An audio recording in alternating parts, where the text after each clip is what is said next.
Ladies and gentlemen, our referee has called a stop to this contest, declaring the winner by knockout and new MMA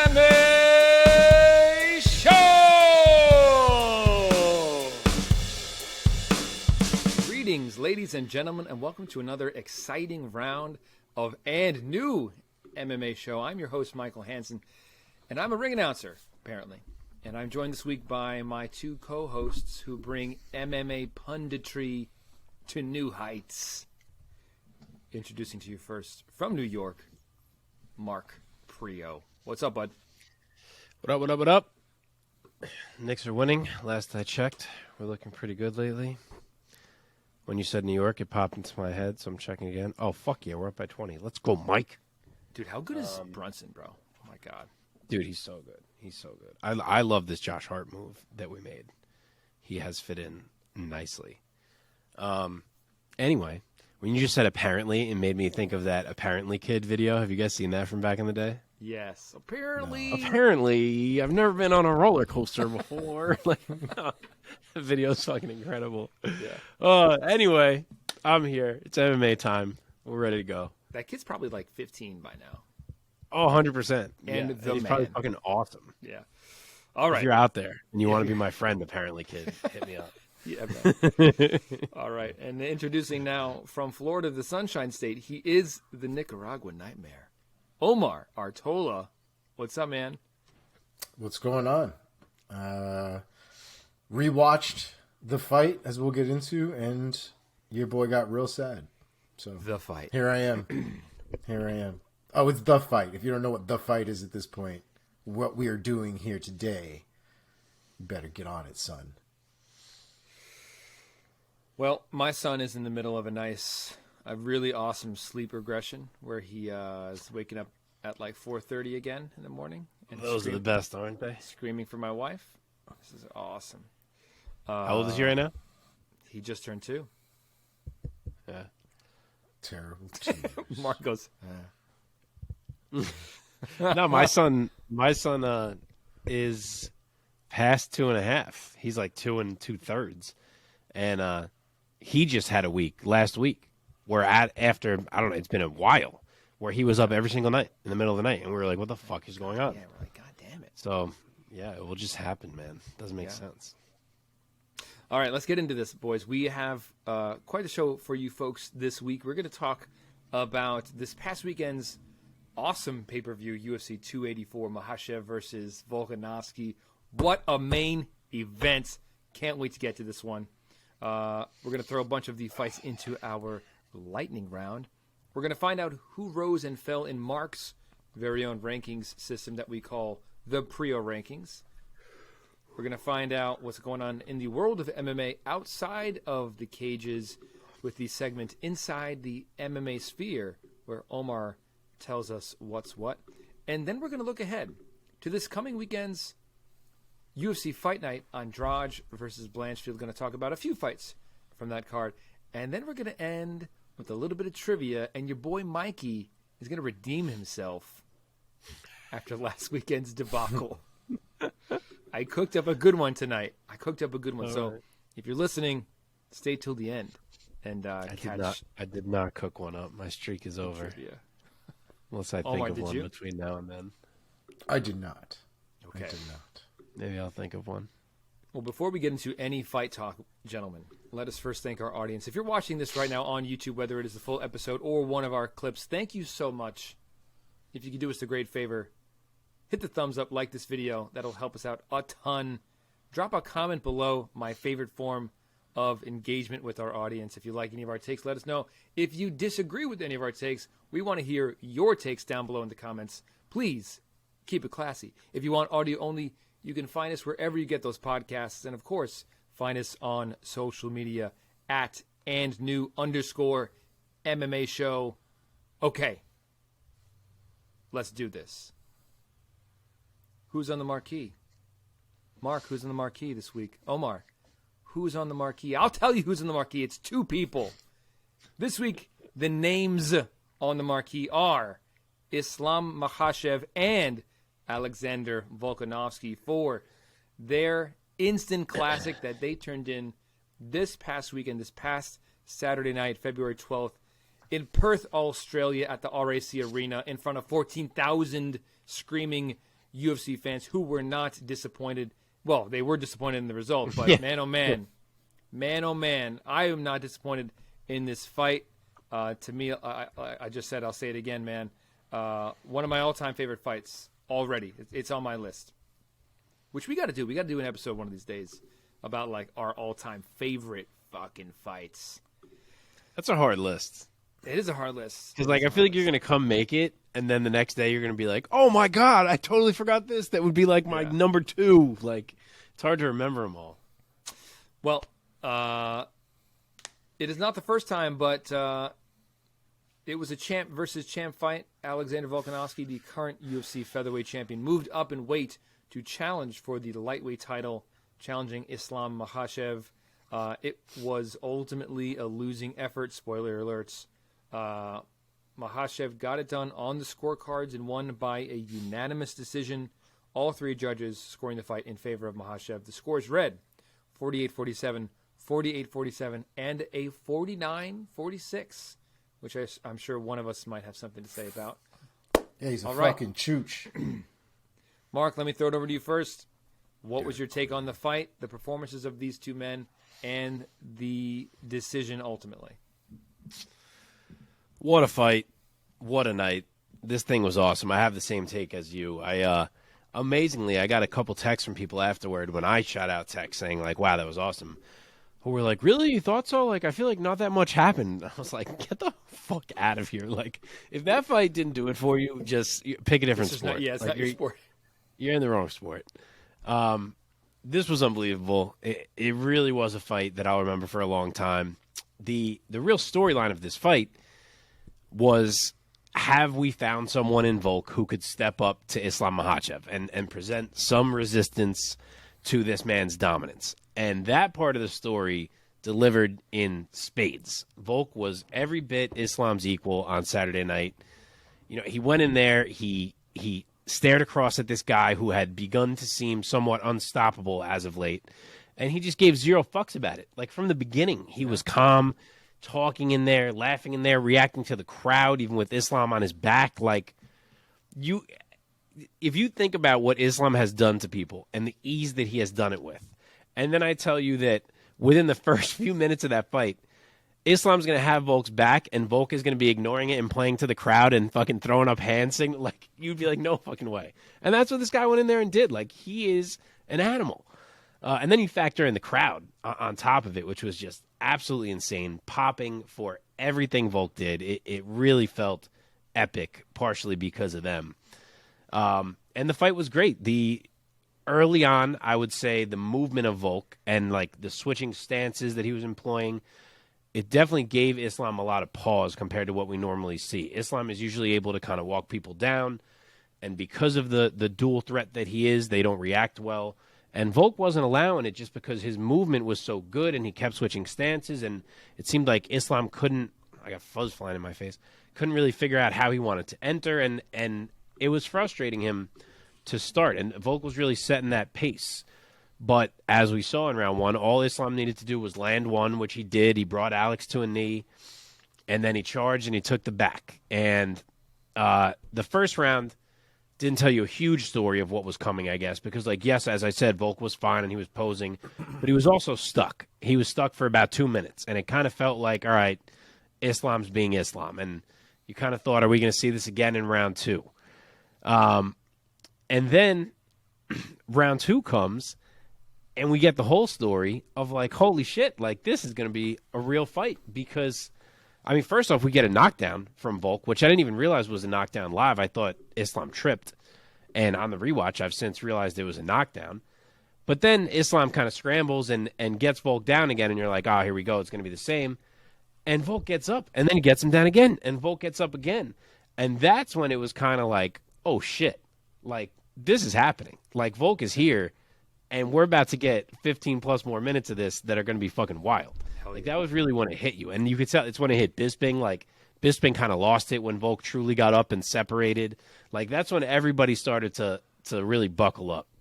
And that round in itself was a razor close round. I'll kind of circle back to the scoring, I guess.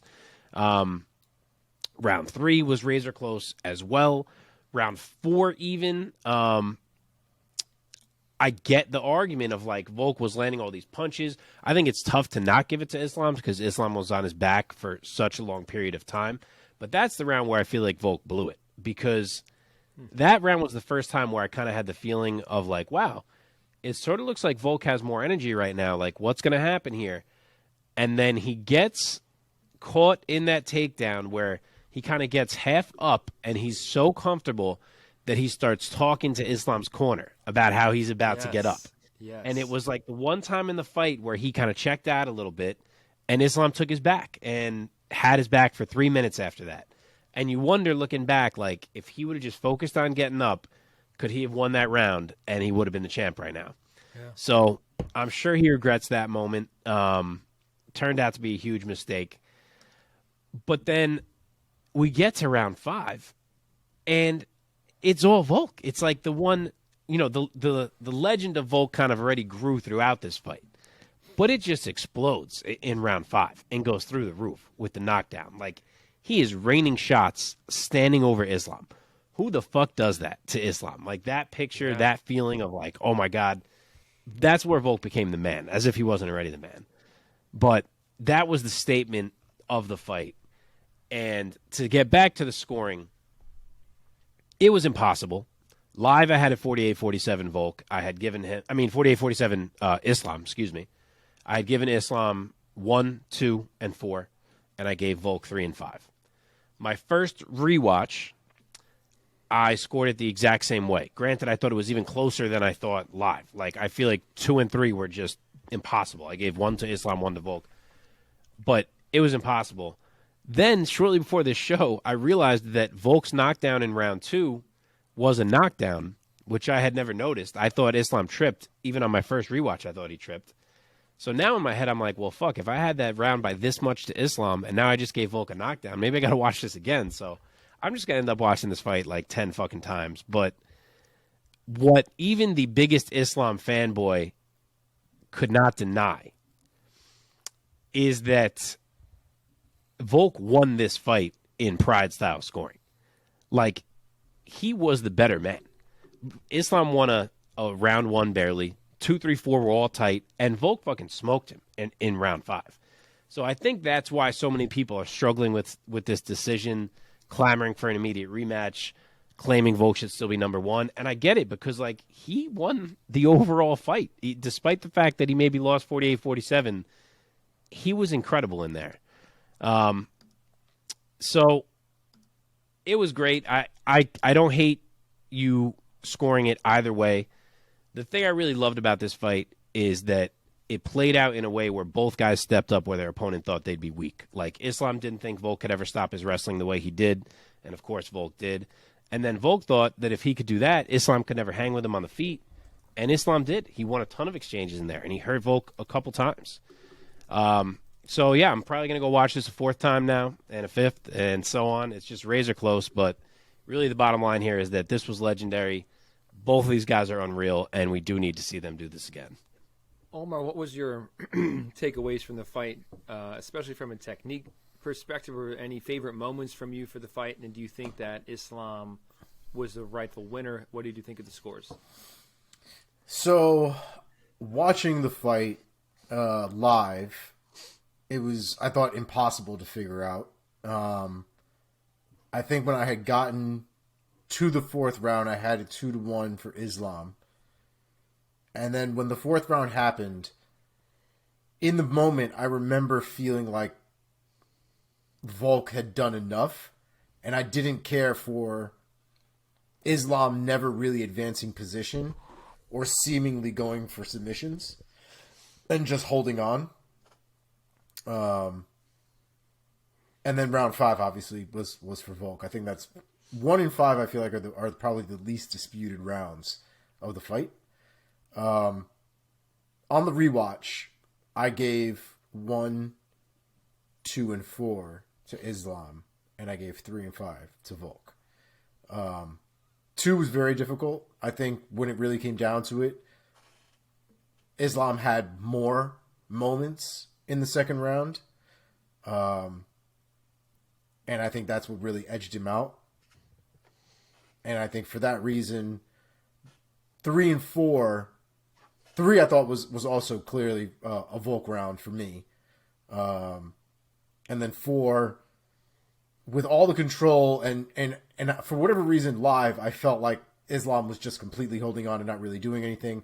On the rewatch, you know, he was definitely trying to go for submissions. He was definitely trying to do something from the back, but he didn't really give himself that many options holding on to the body triangle the way that he was holding on to it. Volk didn't really have a lot of options in that specific situation either. That body lock was tight, and I think it attributed to how the 5th round went, because I think it really gassed a lot of the muscles inside of Islam. Holding that for 2.5 minutes the way he was, to the point where Volk couldn't turn around. And if you watch that rewatch, he was trying, to a certain extent, he was trying to turn around, but you could see his stomach was completely sucked in. It was a very difficult position for him to be in. So I definitely gave it to Islam on the rewatch, but again, it's so hard to come away from that fight and not feel like Volk was the winner of that fight. You know what I mean? Like, I understand Volk won 2 rounds. I understand Islam won 3 rounds. But I still feel like Volk won that fight, if that makes sense. I think it goes back to the pride scoring thing that Mark brought up, man. I had the same thought when the fight ended. I was like, however this is scored, it'll probably be scored for Islam. But if this was pride, I think Volk would take it. Especially with the way the fight finished, man. I mean, he finished so strong. Oh, my God. With the knockdown, the last, minute or so, standing over Islam. And, dude, you're right. When have we ever seen someone do that to Islam? I mean, yeah, the other time that Islam lost in the UFC in his whole career was by, I think, a TKO or knockout. Straight one-punch knockout, yeah. Yeah, that was more – he got caught. I've seen that replay now a few times. What else can you say, man? Volkanovski. I'm also happy for Volkanovski because I feel like he kind of was wearing the black hat for a few years, because he was the guy who kind of stole the glory from Max Holloway, who was at the time the fan favorite. And Volkanovski was the guy who kept edging out these close decisions over Max Bless Holloway, man. Yep. And just looked so good. And then I think the crowd started to turn in Volk's favor as he continues to rack up title defenses. But now he finally got to play the role of the underdog, which automatically makes people root for him. And especially with the optics of fighting a guy who has a hard time cutting to 155, and the optics of their height difference with Islam. I don't know if he's a full 6-footer, but he's close to it. It made 5'10", I think. Yes, I think it was a 4-inch height difference, 5'10" to 5'6". Yeah, it made it easier, I think, for the fan base to really get behind Volkanovski. And me too. I'm like, God, I fucking love this guy now. He's like one of my favorite fighters after this weekend. And this is why we watch, man. It's like the true underdog story. And I really believe, Volkanovski is one of these guys who talks so much about the work he puts in, so much work. And he's a guy who I really believe. He's not a guy who you look at and you're like, wow, he's so naturally gifted. I believe it, man. I think his is a story of like his confidence comes from a tremendous amount of hours that he's put in, and he's inspiring, man. He really is.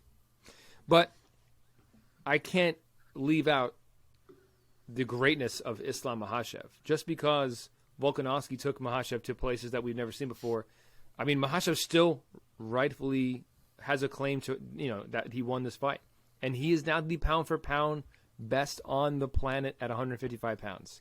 And he deserves that. And he showed grit in this fight. He showed tremendous skills in this fight. Hey, also, do not sleep on Islam Makhachev's striking. Is he the flashiest striker? No. But the man gets it done. And he has really good power for 155.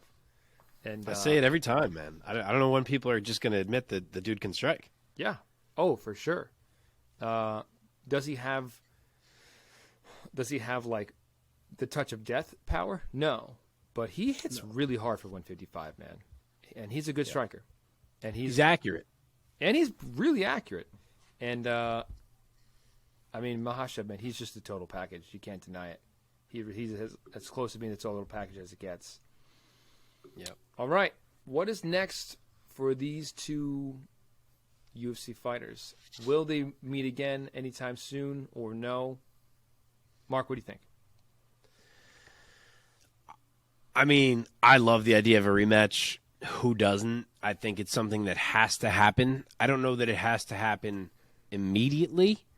It seems like the more days that pass, the more Volk is pushing for that. Like on the night of, he was very much like, well, I guess I'm going to go fight Yair now, and then we'll see if we can do this again. It seems like since then he's kind of being more vocal about like, well, Yair can do his thing right now. I'd love to do this again. So maybe we're going to get it again right away.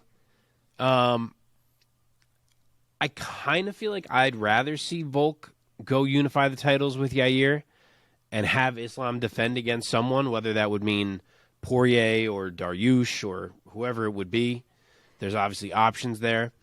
But I kind of think if you have both of these guys go back, defend their belts, and win again, the hype only gets bigger for them to meet again rather than doing it again right away. Mm-hmm. So that's how I'd go about it, but obviously there's no wrong answer here. Omar, what do you think? Rematch, yay or nay? Honestly, I'm down to see a rematch, particularly because I think there are certain things that I feel like Volk didn't do correctly that I feel like on a second attempt he would be able to do.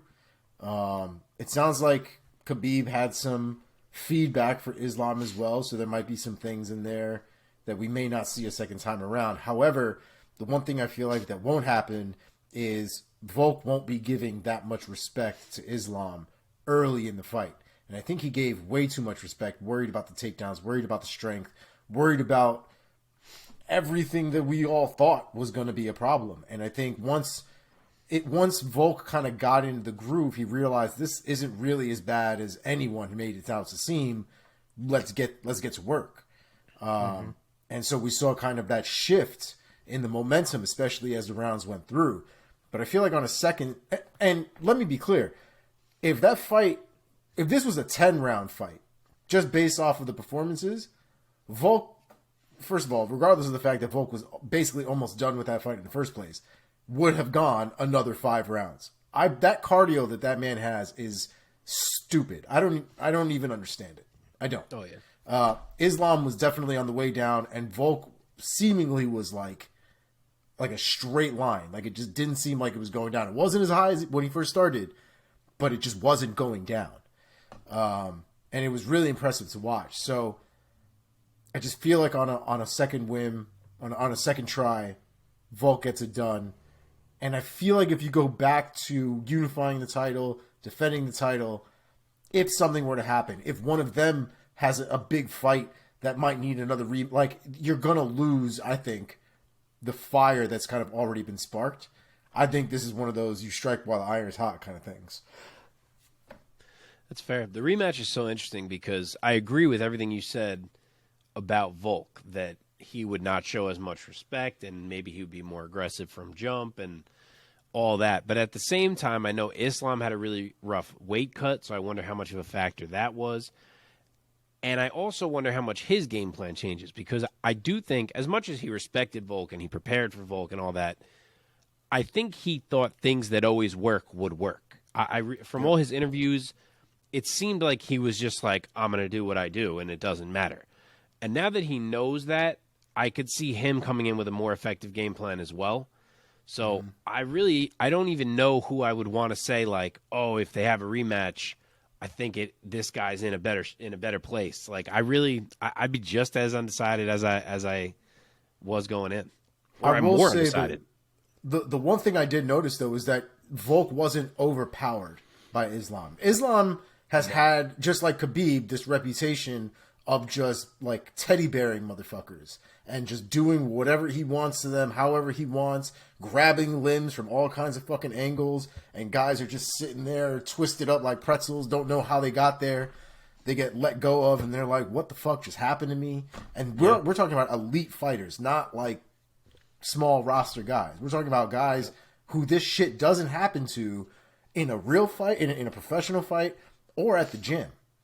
So for Islam to go in there and seemingly not only put up a fight, but also be competitive to the point where an argument could be made one way or the other from a close ass fight. And I think it needs to be done one more time. Oh yeah, it has to happen, even if it's not the next fight. It has to happen in their next 3 fights maximum, I would say. Like we have to get there. I have a additional question to this. So remember, things move fast in MMA. It wasn't that long ago we were talking about how Islam hadn't fought a lot of these top guys. Then he smoked Charles Oliveira, and we were kind of all like, oh, okay, he's this good. Now we see this. Does seeing this do anything in your mind to say, like, wow, now that I just saw this, I wonder what a Dustin Poirier could do? Whereas a couple months ago I was like, it probably doesn't go well. Or does your mind just say this was all Volk and Islam versus Dustin probably goes the same way you imagined it would a week ago? For me, the biggest issue with Dustin Poirier has always been his mindset going into certain fights. He sometimes will do what Volk kind of did in this fight, where he might worry about something too much, and then his game goes out the window. He doesn't fight his fight anymore. The entire fight goes into stopping somebody else's game instead of fighting his fight. And I feel like he'll do that against Islam Makhachev. I think he'll worry about the takedown a little bit too much. I think he'll worry about it so much, just like Khabib in a certain sense, that he'll end up in a bad position and kind of allow shit to happen as long as he doesn't get finished. So I just picked Poirier's name. What I more mean is the other lightweights, like Poirier, Gaethje, Dariush. I feel like a week ago, people had kind of reached a point where they were almost looking at Islam the same way they did Khabib, where it was like, he's probably going to beat these guys. So after seeing what Volk did, do you still feel like Islam's probably going to beat all the other lightweights, or are you more so like, shit, I wonder what would happen? Honestly, I'm kind of still in the same boat. I think Islam is still kind of a tier above a lot of these guys. I think Volk kind of smashes everybody in the top of the lightweight division, to be completely honest with you. Yeah, I think I'm still in the same boat too. Mm-hmm. I'm so interested to think about Volk versus these other guys, like a Poirier or a Gaethje, who are strikers and bigger. Mm-hmm. Like, it's one thing for Volk to resist the wrestling and at least know that he can play in the striking with Islam. Can he play in the striking with like a Gaethje without risking getting it's so interesting. I know he's got more to do at featherweight, and Volk and Yair is going to be fucking awesome whenever that happens. But, like, I kind of want to see Volk at some point just be a lightweight and fight all these dudes. I mean, when it comes to Islam, other than Charles Oliveira, I don't. Has he fought any of the other guys in the top 10? None, right? He hasn't fought Gamrot. He hasn't fought Fiziev. He hasn't fought Gaethje. Well, actually, no. So he fought Sarukian, but that was before Sarukian was ever ranked. Right. Yep. But he did fight him. But yeah, and point being, there's quite a few matchups for Islam to get as the champ, and I would. Oh yeah, I'm excited to see all of them, man. All of them. I think Vanille might be his hardest test personally. Yeah, Dariush is gonna. Yeah, I was gonna say he's gonna end up being the fucking old lady from the end of Titanic by the time he gets a title shot, though. Yeah, I mean, this poor guy is like, it's like trying to put me in, coach, and he's not getting it. If they're gonna book a rematch, I wonder if we get an interim lightweight title as well, like Dariush versus Poirier or something along those lines. Yeah, I thought it was interesting that Volk apparently was the reason the interim title was even made in the first place. It sounds like It was his idea. He told the UFC that that's what they should Yeah, it do was, and yeah. all this other stuff. So Yeah. I don't know if Islam's going to have the same thought process or if they're going to go in that direction, but I thought it was interesting. Yeah. Yeah, for what it's worth, MMA decisions, I was just looking at 52% for Islam and 44% for Volk. Very close. And then weird draw people and shit. Did you guys hear about this IV scandal? Yeah, Is there any teeth no evidence to that? though. Yeah. No, there's definitely react no to it, evidence. no evidence. There's a lot of tinfoil shit out there though, where people are like, look at the bruise on his championship picture on his arm. It's evidence of a needle. But dude, I don't And believe Dan any. Hooker's- I don't believe any images I see on the internet anymore. That easily you could can. be The UFC, photoshopped. oh well, Dude, you can't even fucking believe videos anymore at this point. yeah. I think it's interesting though because it's not like this is some random person that's calling out Islam Makhachev. It's Dan Hooker, and for Dan Hooker to kind of put, I would assume, his reputation on the line. I mean, you don't cry wolf for some bullshit like this. You know what I mean? So I would assume he has to know something for him to go through all that. Yeah. Yeah, it would be a big deal. 2-year I mean, suspension. And his belt would definitely get stripped. That fight would probably be a course. no contest. Yep. I mean, it would be a mess, absolute mess. It would be a mess, that's for sure. I would be very interested to see some kind of interview with Dan Hooker soon for him to explain himself. We might get that. I think is also very likely is that this just fades away. If not, if Ariel has anything to say about it, tune in next week. Well, all right. I will. Anything else you guys want to say about this marquee matchup between Islam and Alex the Great? Let's Such a move great on fight. to and talk about some more greatness that happened this past weekend in the co-main event, because Alexander Volkanovski moved up to challenge for the lightweight title. They created a featherweight interim title fight between Mr. Yair Rodriguez and Josh Emmett, and Yair Rodriguez shined once again. He defeated Josh Emmett by submission via triangle choke at 4 minutes and 19 seconds of round number 2. Yair getting it done with jiu-jitsu. And I'll just say right now at the top of this, I think Yair Rodriguez with good jiu-jitsu is a very scary thing for the 145-pound division. Omar, let me throw it over to you first this time. What was your take of Yair's tremendous performance against Josh Emmett, winning interim Fucking gold? man's right there. I told you, Yair Rodriguez is a fucking animal. Love that kid. And let's be very clear about the jiu-jitsu portion of things. That jiu-jitsu move, pure 100% mercy for Josh Emmett, because Josh Emmett was getting fucked up something getting awful pieced up. on the He feet. was. His ribs couldn't have thanked Yair more for getting him choked out. I don't even know how many ribs Josh Emmett has now. I don't know if they're cracked in like 3 different places. He's got like 30 different ribs now on one side. It was a bad time for Josh Emmett that night. The body kicks were absolutely nasty. I was definitely that guy in the bar yelling, "Kick him! Fuck him! Give him some more!" And Yair was blasting him, man. I don't even know how many body kicks he hit him with. It had to be upwards of 7 or 8. During the duration of that first round or the second round, I can't even remember now. It's all a blur. But what an absolutely amazing fight! What an absolutely, as far as I was concerned, dominant performance. I think the one thing I pointed out last week was Yair does really well with guys that load up and they take way too long, and Yair is way too fast for that.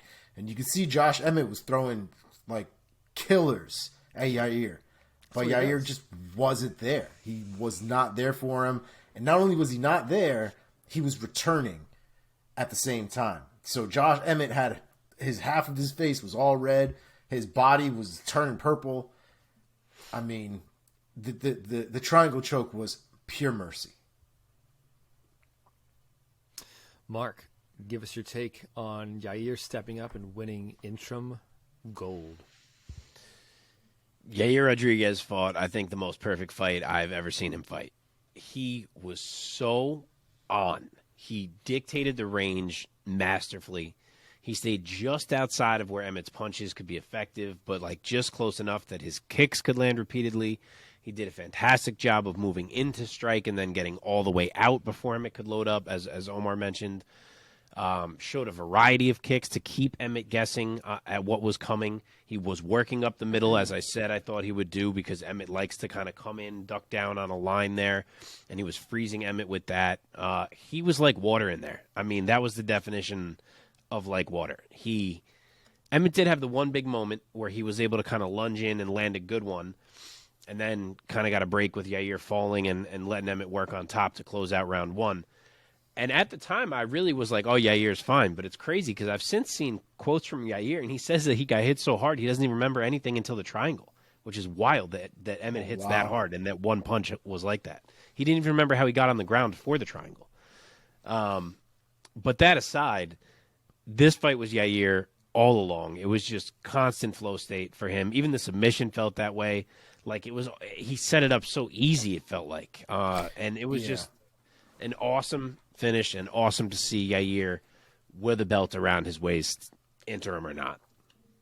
There must have been a real amount of damage already have done to Josh Emmett, because Yair's wrist control, like I wouldn't guess that he could have that kind of wrist control on Josh Emmett, because he worked for that triangle. Like that wasn't something that he fell, that Josh Emmett fell into. Oh no, yeah. Like Yair had to work at that. He had to get his leg up in the air. He had to wrist control that left arm, pull it down to get his arm to get his leg over, wrap the other one across, push the right one over his body. That was a step by step by step by step triangle choke, and Josh Emmett did nothing about it. And I'm assuming it's because he couldn't do anything about it. The damage was done. Yeah. Yeah, his ribs were torn apart, as you said. Yeah, man. He was getting obliterated to the ribs. I want to know if he broke something, because those are the type of kicks that fuck you up. Yeah. So we know what's next for Yair, and it's probably going to be a title unification bout, most likely. What do you guys think? Omar, what do you think?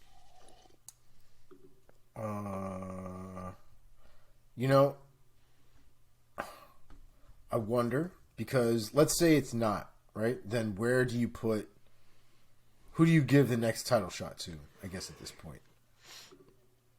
Aren't you not allowed to give somebody else a title shot? That's the whole point of this. No, he's saying the interim title shot. Right. Like Yair would essentially defend the interim belt. He's saying if Volk fights Islam again. Yeah. I think you'd have to give so weird. the Is there a winner. precedent for that? Oh, yeah, that's happened before. Who's defended an interim belt? Interim belt? Nogueira defended an interim belt. I'm pretty positive against Frank Mir. Really? I think there have been others as well. I could swear that when Mir beat Nogueira, that was an interim belt. Well, I'll make my pick, and I'm going to do the Googles. I do think the winner of Max Holloway, Arnold Allen, should probably get a shot. Yes, I think Arnold Allen obviously should be getting a title shot, especially with the performances that he's had. And if he gets through Max Holloway, how do you not give that kid the shot? And then Max Holloway versus Yair is a rematch. The first one was an absolute banger. This one has gold on the line. I also think that one works. Yeah. I'm of a similar mindset. Just quick on the interim title. Yeah, I think there's more than one example, but this example was that Nogueira had won an interim title from Tim Sylvia after Randy Couture stepped away. Then Couture came back and fought Brock, and Brock was the true champion. And then Nogueira defended the interim title against Frank Mir to see who would fight Brock. And Mir won, and then fought Brock to unify.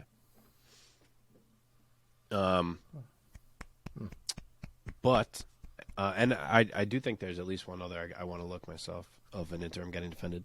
But yeah, I agree. If obviously we may just see Volk and Yair, which would be fucking awesome, and I would love it. if we do go the route of an immediate rematch between Volk and Islam, then yeah, I think there's a lot of people in play. I think that, I shouldn't say a lot of people, 3.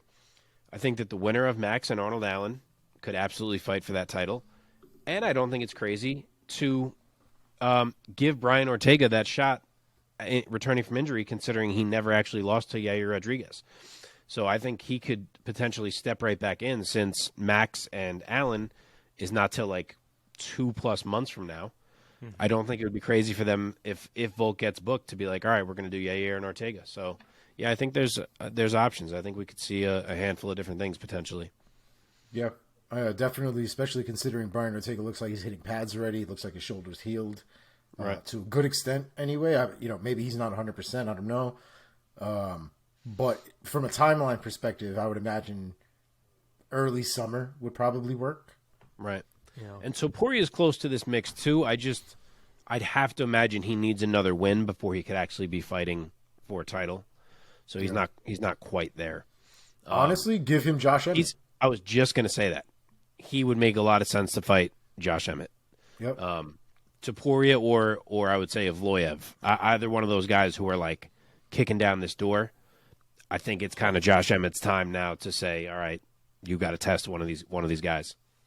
I feel bad for Josh Emmett, man. That kid, I know he had a lot of momentum, and like I feel like he was feeling himself, and he got wrecked in this fight. And I think if he fights Topuria, I think he gets wrecked again, man. And I don't know what that's going to do for that man. Yeah, I wouldn't pick him to beat Topuria or Evloev, to be quite honest. Those are such different fighters, those two guys. But yeah. Emmett versus Topuria would be nuts. Oh, 100%. Because Emmett can bang with anybody at featherweight. Anybody. But I think that kid would get slept by Topuria, though, if we're being honest. Like, Topuria is he's a bad motherfucker, that kid. He really is. He really is, man. Okay, let's move on. You guys good to move on? Yes. All right. In the welterweight division, more greatness, gentlemen. More greatness from this pay-per-view. Right. In the welterweight bout, Della Maddalena defeated Randy Brown by submission via rear naked choke at 2:13 of round number 1. But it was really the story of a punch, my guys. It just took one. Mark, let me throw it over to you first this time. Tell us that Jack is blossoming into a star. Jack is blossoming into a star. He absolutely is. This was interesting because Randy came out real confident. He was looking real smooth. He was kind of playing the matador a bit, which he likes to do. But you could tell that his range and his footwork were something that Jack had to kind of take time to get a read on before he could be his usual aggressive self. He was kind of waiting. He was analyzing. And usually we don't see that from Jack. So you could tell it took him a minute. And it even started to look like, man, is he struggling to kind of figure out how he wanted to attack this Randy Brown problem that was in front of him. And then after about 2 minutes, he did attack. And 10 seconds after that, Randy Brown was face down on the mat. And, we've said it before. I'll say it again. The guy is just so precise and obviously throws heat. Everything he throws just lands on the off switch. And in this fight, it was literally one fucking punch. It was like the first big punch that he threw. And then, of course, he finishes with a sub just for some style points, so he can say that he's got some varied finishes on the record. And I said this on Saturday night, and it may be a bit aggressive, but I really believe it that the rise of Jack feels similar to me to the rise of Conor, in that you're watching these fights, and in your head, you're almost just like counting down until the nuclear bomb lands. Like it feels like it's coming. Every punch, you're like, this is the one, this is the one. And he feels like that. That's how Conor felt. That's how Jack felt. And it's starting to shape up like this guy's going to be a star. Yeah, man. Omar, what was your reaction to the finish that Jack Della Maddalena got over Randy Brown? Well, I got it wrong, so I was kind of like, shit. Randy Brown's my dude, man, and that was rough. I love Jack Maddalena. I would pick him. I think in 99% of the things he's going to be in. But I wanted Randy Brown to win. it was a tall order. I thought he would use his length and his reach to his advantage, which he did until he didn't. And that power that Maddalena has is crazy, man. I mean, he made all of Randy Brown's body do all kinds of crazy shit. There's not really much you can do there, man. Once he got caught, it was the beginning at the end, and you got to give Maddalena credit for having that kind of killer instinct. A lot of guys still to this day don't do that. Don't follow up for the finish. Don't kind of get themselves out of the fight. They kind of sometimes let these guys get back in the fight.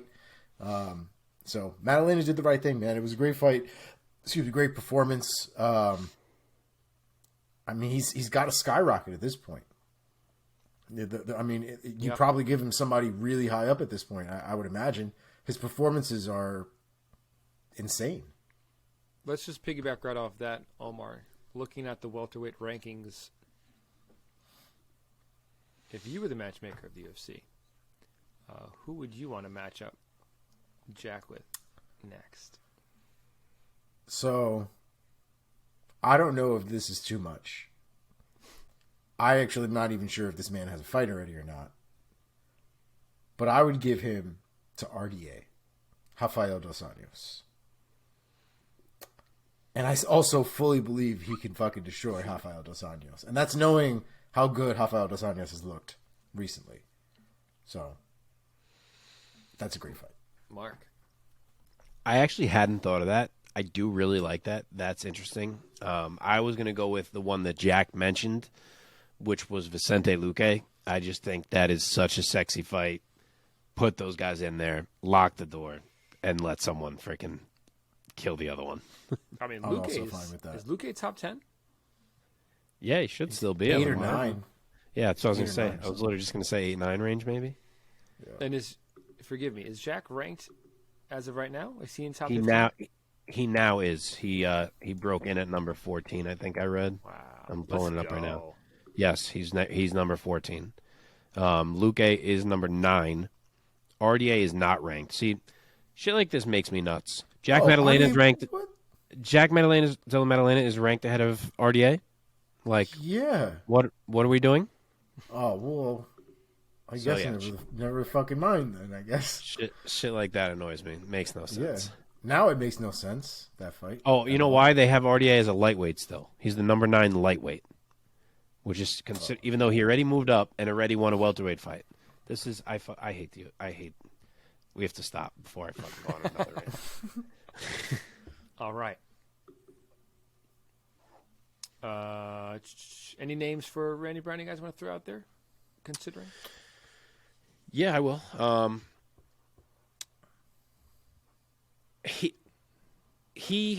remembering what I wanted to say now, which is kind of not an answer. He's a little harder to figure out because I kind of want to say no one yet, because I think he deserves another shot against a guy who matters. He's had a great run. He got caught here. I don't really want to see him kind of have to go fight down against the same type of guys he's been beating. And everyone who matters is basically booked at this point. So something I rarely say, I kind of feel like I just want to wait and see who loses some of these fights. There's a lot of fights booked of guys who are like on the edge of the rankings, just outside of the rankings. There's like a good 5 different cool fights. I kind of want to let some of these play out, see who loses, and see who might be the sexiest option for Randy Brown and go with that. Nice. Any other names, Omar, that you would throw out there? I have a similar approach. I was thinking either the loser of the Holland Ponzinibbio fight, the loser of the Jingliang Chiesa fight, and the 2 others I had. If he wanted a paycheck, right? If we didn't want to wait, if you want to just get back in there and make a fight that I guess kind of would make sense and available, closer to kind of where I'm assuming he would be ranked at this point, either a Max Griffin or even an Alex Morono, I think would be really good fights. Fights I think he could win, fights I think that would be a challenge, but he would look good doing it. So a couple of different options I think he has actually. Yeah, I was looking at those same fights that you said, plus the D-Rod and Gunner one, and there was another one too, I'm forgetting. But yeah, those, I kind of take whoever's whatever loser of those makes some sense, and give Randy another shot here against a real name. What about a guy who's rising? How about Phillipe? I thought about that, but that kind of fit the bill of what I said in the first place, which is like, I feel like these are the guys Randy Brown has had to keep fighting and keep beating, and I'd rather see him not have to do that again. But would it shock me if that got booked? 0%. Okay. I mean, that'd be a sick fight. For sure. Okay, let's move on. One more that we're going to kind of unpack before we get into our lightning round for UFC 284 Makhachev versus Volkanovski. In the light heavyweight division, Jimmy Crute and Alonzo Menifield had a majority draw. One judge had it 29-27. The other two even at 28-28. I felt a little bad at one point. I was like, what does Alonzo Menifield have to do? Does he have to hit Jimmy Crute with a kitchen sink for this guy to go away? And credit to Jimmy Crute, man, for fucking being tough as nails. And also, I guess, good luck that, who was it? Was it Goddard that had the quick point deduction for Menifield grabbing the fence? Yeah. Helped change the trajectory of that fight into a majority draw. Omar, let me throw it over to you first this time. Give us your take of how this fight played out. It was a very no-nonsense reaction from Mark Goddard there on that point deduction. And it changed the whole trajectory of the fight, especially with only 3 rounds. I mean, that just... And the way that fight was going, that was a real buzzkill there. But to be fair, man, Jimmy Crute came out in that 3rd round and was like, what point?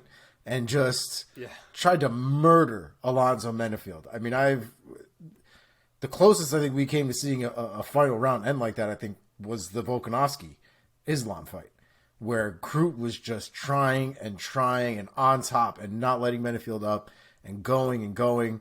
I argued that was a 10-8 round. I thought, well, a 10-8 round based on normal scores plus the additional point deduction, 10-7 round. I thought Crute should have won that fight, personally. Have you rewatched it? I have not. Am I wrong? So I remembered you said that. So when I was watching, I was like, I got to pay attention because I didn't feel like it was a 10-8. Again, ignoring the point. Like, I didn't feel like it was a real 10-8. And I didn't see it. Nothing to make me say it was 10-8. Really? I'm curious what you would think if you watched it. I guess I have to watch it again. I just remember Alonzo Menifield not really doing anything and just being on the ground, getting pummeled. I mean, he was stuck. The entirety of that fucking round. For sure. He was stuck. I will watch it again, though. But either way, I knew it was either going to be a draw or it was going to be Crute winning if it was some sort of miracle that they gave him a natural 10-8 plus the point. But that did not happen. But got to give Crute credit, man. Crute, I think, came out looking quite fabulous by the end of that fight. Mark, what's your take of Crute and Menifield drawing? Yeah, this was nuts. This was absolutely crazy. Basically, from the second the bell rang, like Crute comes out a bit sloppy and is getting touched in the first 5 seconds. Like, it was like, oh my God, Jimmy Crute, like take it easy, dude. You're walking into punches. But then he manages to get the takedown, and like, yeah, Menifield isn't easy to control, but Crute's getting a bunch of mat returns. Menifield can't get away. And then I start watching, and I'm like, oh, shit, like, tough spot for Menifield. Like, this is definitely a Crute round. Like, he can't get up. And then 2-minute mark hits, and Menifield is suddenly free, and he is fucking wrecking Jimmy Crute. Like, absolutely putting it on him. Ends up on top, ground and pound. Then Crute finally gets up. Menifield drops him to end the round. Like, just wrecked him to take round 1. And then round 2 is more of the same, maybe even worse than round 1 was. Like, Jimmy is just getting bludgeoned on the feet and somehow not falling over. He's just eating shot after shot after shot. And, yeah, credit to him. And he gets another takedown and a choke attempt to end the round after getting his ass beat for most of it. So, yeah, I mean, the dude is wild with the amount of punishment that he could take. So props to him for even giving himself a chance in round 3. But he got wrecked for those first 2 rounds. And the Derek Cleary scorecard where Jimmy Crute got round 2 is up there with the worst scorecards I've ever seen in my entire life. And thank God he was the only idiot judging that fight, because if it was up to that man, Alonzo Menifield would have been robbed and he would have lost 29-27. So thank God the other people were not as dumb as Derek Cleary, because Menifield not only won round 2, he destroyed round 2. So that was painful to see. But the other 2 guys at least scored it well. Crute does bounce back. He wins round 3 after everything. Obviously, with the point, we get a draw. And what can you say? They went out there, they put it on the line, and it really was a draw. So these things happen. Yeah, it really was a foul. I don't mind the point being taken. He would have been on his ass. So sometimes you got to call these things. That's how it goes. Yeah. Do you think immediate rematch for these 2 guys since it was a draw? Might as well just run it back. I would love to see it. The UFC never does this, but in this one especially, I kind of feel like it's a big spot in both of their careers. Like, Crute's been out a while.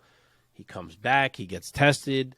Menifield has kind of been really up and down. He finally seems like he's putting it together. Like, I feel like the answer of who's the better man in this fight does a lot to see where these guys go from here. So I would love to just put him in there and let us find out what the answer is. Yeah, man. Omar, any other bright ideas? I need to mention that Crute's striking is fucking awful.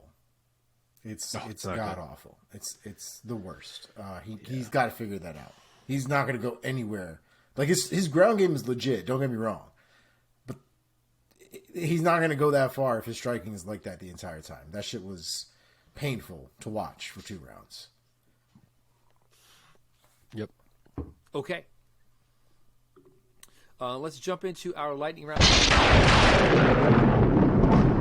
So, gentlemen, please, your quickest lightning takes for the outcomes of these fights. Let us begin still on the main card, UFC 284, Makhachev versus Volkanovski. In the heavyweight division, Justin Tafa sleeps Parker Porter in round 1. Mark, go. Parker Porter tried to throw a wide winging right against a faster knockout artist who only needs short shots to kill you. And unsurprisingly, he paid for that strategy. So a beautiful read and beautiful delivery from Tafa for a walk-off KO, Mark Hunt style, down under, which was awesome. And in his words, if you reach, I got to teach. That's right. Omar, what's your take? So after confirming that Justin Tafa is indeed not Junior Tafa, I was able to enjoy this fight, enjoy the technique. And what you have to realize about this is that we don't get to see these types of crisp hands in the heavyweight division all the time. In fact, you mostly see a lot of the Parker Porter shit where they're swinging from fucking LA all the way to New York and then wonder, damn, I wonder how I got caught. I mean, Justin Tafa, Justin Tafa. I ruined myself with these 2. Justin Tafa, his hooks tight, inside, elbows in. That man hit Parker Porter before Parker Porter's arm was even halfway close to where Justin was. That's the way you need to throw hooks, man. That Parker Porter heavyweight bullshit, yeah, if you land, congratulations. You see exactly what happens when you don't land. KO. Let's go. I love the Australian big boy shit they got going down there. Their boxing is chef's kiss. All right. In the feature bout on the preliminary card on ESPN and ESPN Plus in the light heavyweight division, Modestas Bukauskas defeats Tyson Pedro by a unanimous decision, 30-27, 29-28, and 29-28. Omar, let's stick with you here. Give us your take. Fucking boo, man. First of all, I blame Mark. I said this on the text message. Mark talked mad shit just before this fight was happening. He's like, oh, I feel like Tyson Pedro's going to lose. I don't know why. I get the feeling. And then look what happened. Tyson Pedro fucking lost, and it's fucking Mark's fault. I'm disgusted. I'm heartbroken. And here we go. But we're back to Tyson Pedro not on a streak anymore, and I don't know what to do. I make good reads live. What can I say? I saw the man come out, and I was like, he's going to disappoint us. That was your fault. You did that. What made you think that when he was coming out? Wizardry. Just, honestly, this is the reason I said in the text, and it really was the reason. I didn't like the vibes of him still not getting a bigger fight and having to fight another kind of random guy. And just when I saw him walking out and heard the commentary and everyone just expecting he was going to walk through him, I was like, something's going to go wrong. Like, there's only so many times you can fight a random and not have a fuck up. And I don't know, I just had that vibe. But yeah, this was shit. This was very disappointing. Tyson looked obviously sluggish from the second the opening bell rang. None of his typical explosion. He didn't look to be dialed in any way, and he rightfully lost a fight that he didn't seem prepared for. And maybe also Modestas Bukauskas is more talented than we've been able to see thus far. So there could be kind of two stories within this result. And I will say that I read today that Tyson Pedro was up all night the night before with diarrhea and throwing up. That would make sense. That explains a lot. So I want to hate on him a little bit less. But yeah, this sucked.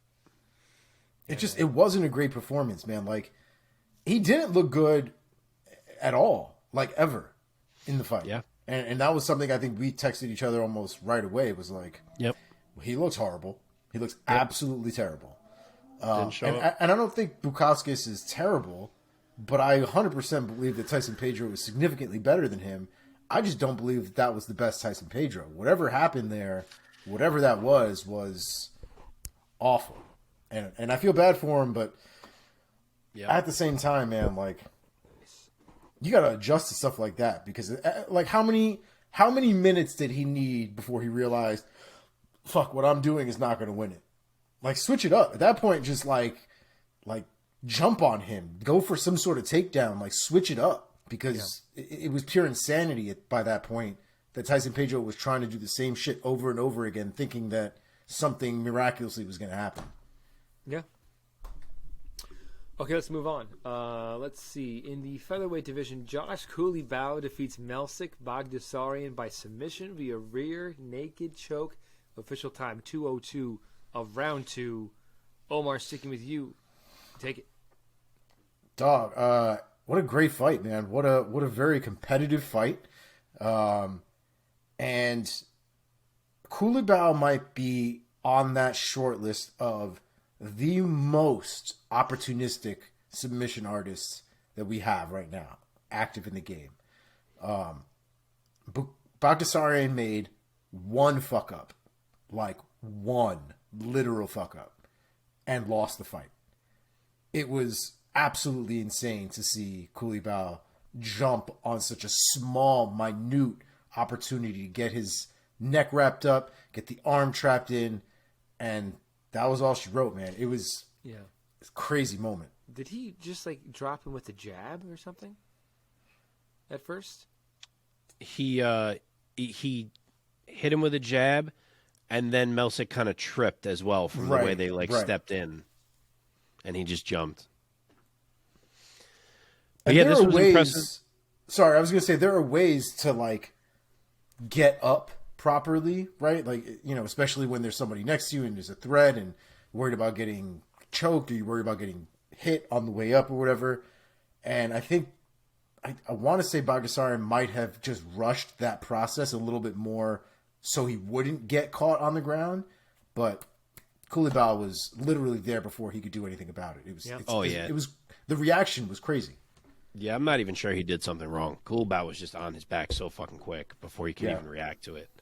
But this was impressive stuff from Coulibaly. The story of this fight was that he would probably be on the short end of technique in kickboxing, and he was. But that a guy as dangerous as he is, who presents such well-rounded danger, maybe he could find a moment to change things, and that is exactly what he managed to do. Like, it went from a calm striking exchange to a jab with a trip and immediate back take and choke within 5 seconds of each other.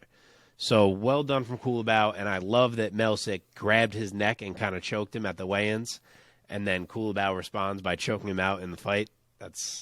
Love that symmetry. Yeah, man. Who did Donald Cerrone do that to in his career, where he jabbed him and then choked him out? Yes, correct. Thank you.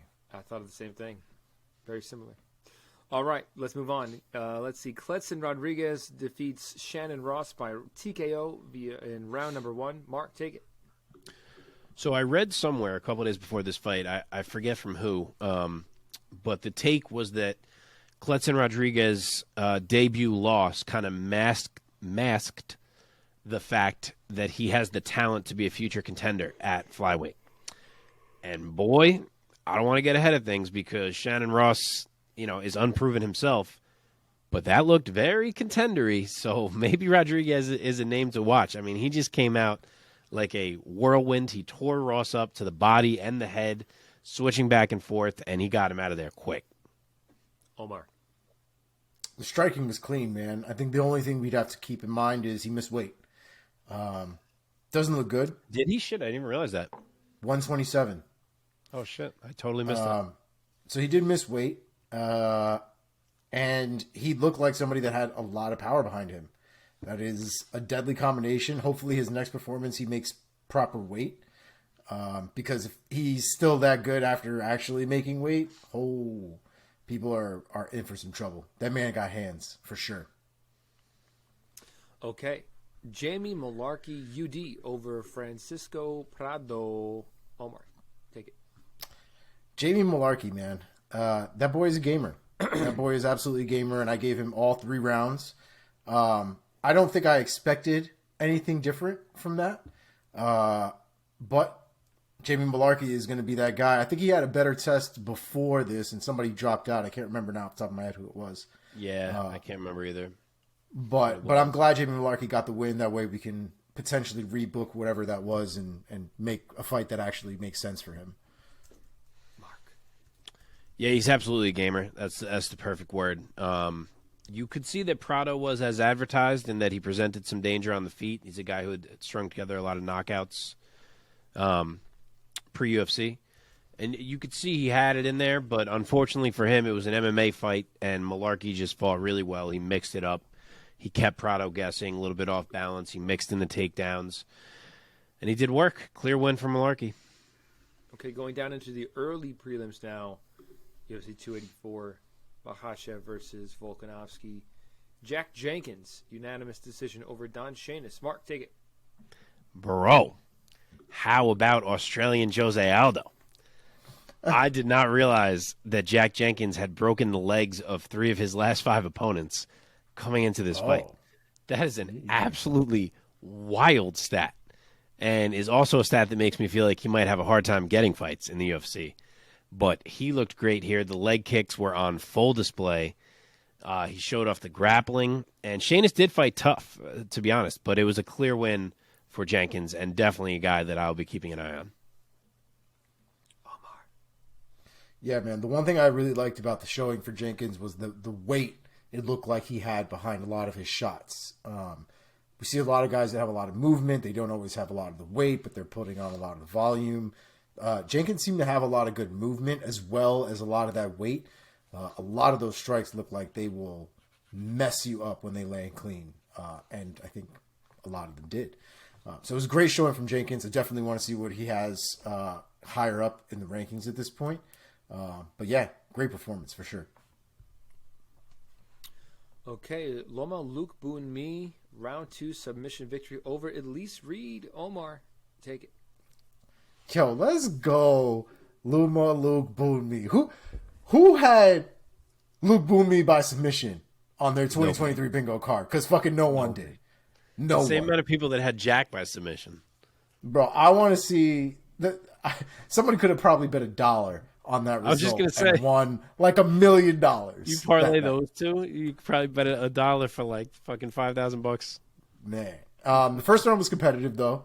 Honestly, probably that round might have been able to go either way if you had an argument for it. But that second round, man, when Luke Boonmi was able to get her back and sink that choke in, what an absolutely crazy fucking moment. I couldn't believe that was where we actually were. It's a fantastic finish. Love it. Mark. Yeah, you could tell as soon as round 2 started that Loma was not thrilled about being out-grappled in round 1 because she went right in there, took the back, took her down, back take, choke, like she was intent on reversing what had happened in the grappling in round 1. And I don't know how high Loma's ceiling is in this division, but she has looked very good lately, and I'd like to see her get a bigger opportunity against someone coming out of this. And she's fun, man. She's a fun one. She's fun. Yeah. Is she Thai? I believe so. Yes. Yeah, I believe so. And we talked about this last time she fought. Loma Lukbunmi is like not her name at all, right? Yeah, it's like Supi Sara something. Yeah, it's Konklak Sufisara. Fair enough. Yep. I'll take it. I'll take your word for it. Okay, Blake Builder, unanimous decision over Shane Young. Mark, go first. Nice debut win for Blake Builder. In round 1, it didn't look like he was totally comfortable standing. Like, he had a lot of movement, trying to stay away, kind of waiting for an opportunity for the takedown. And then in round 2, Shane Young was kind of stuffing the takedowns. And I still thought Builder looked uncomfortable, and I thought he lost that round because he was forced to strike. And then round 3 comes, and all of a sudden, he's fine. Like, he's biting down. He's walking forward. He became the aggressor. And I think he surprised Young a bit and kind of put it on him in round 3 to make sure he won that fight. So it kind of showed me more than I thought he had in those first 2 rounds. Omar.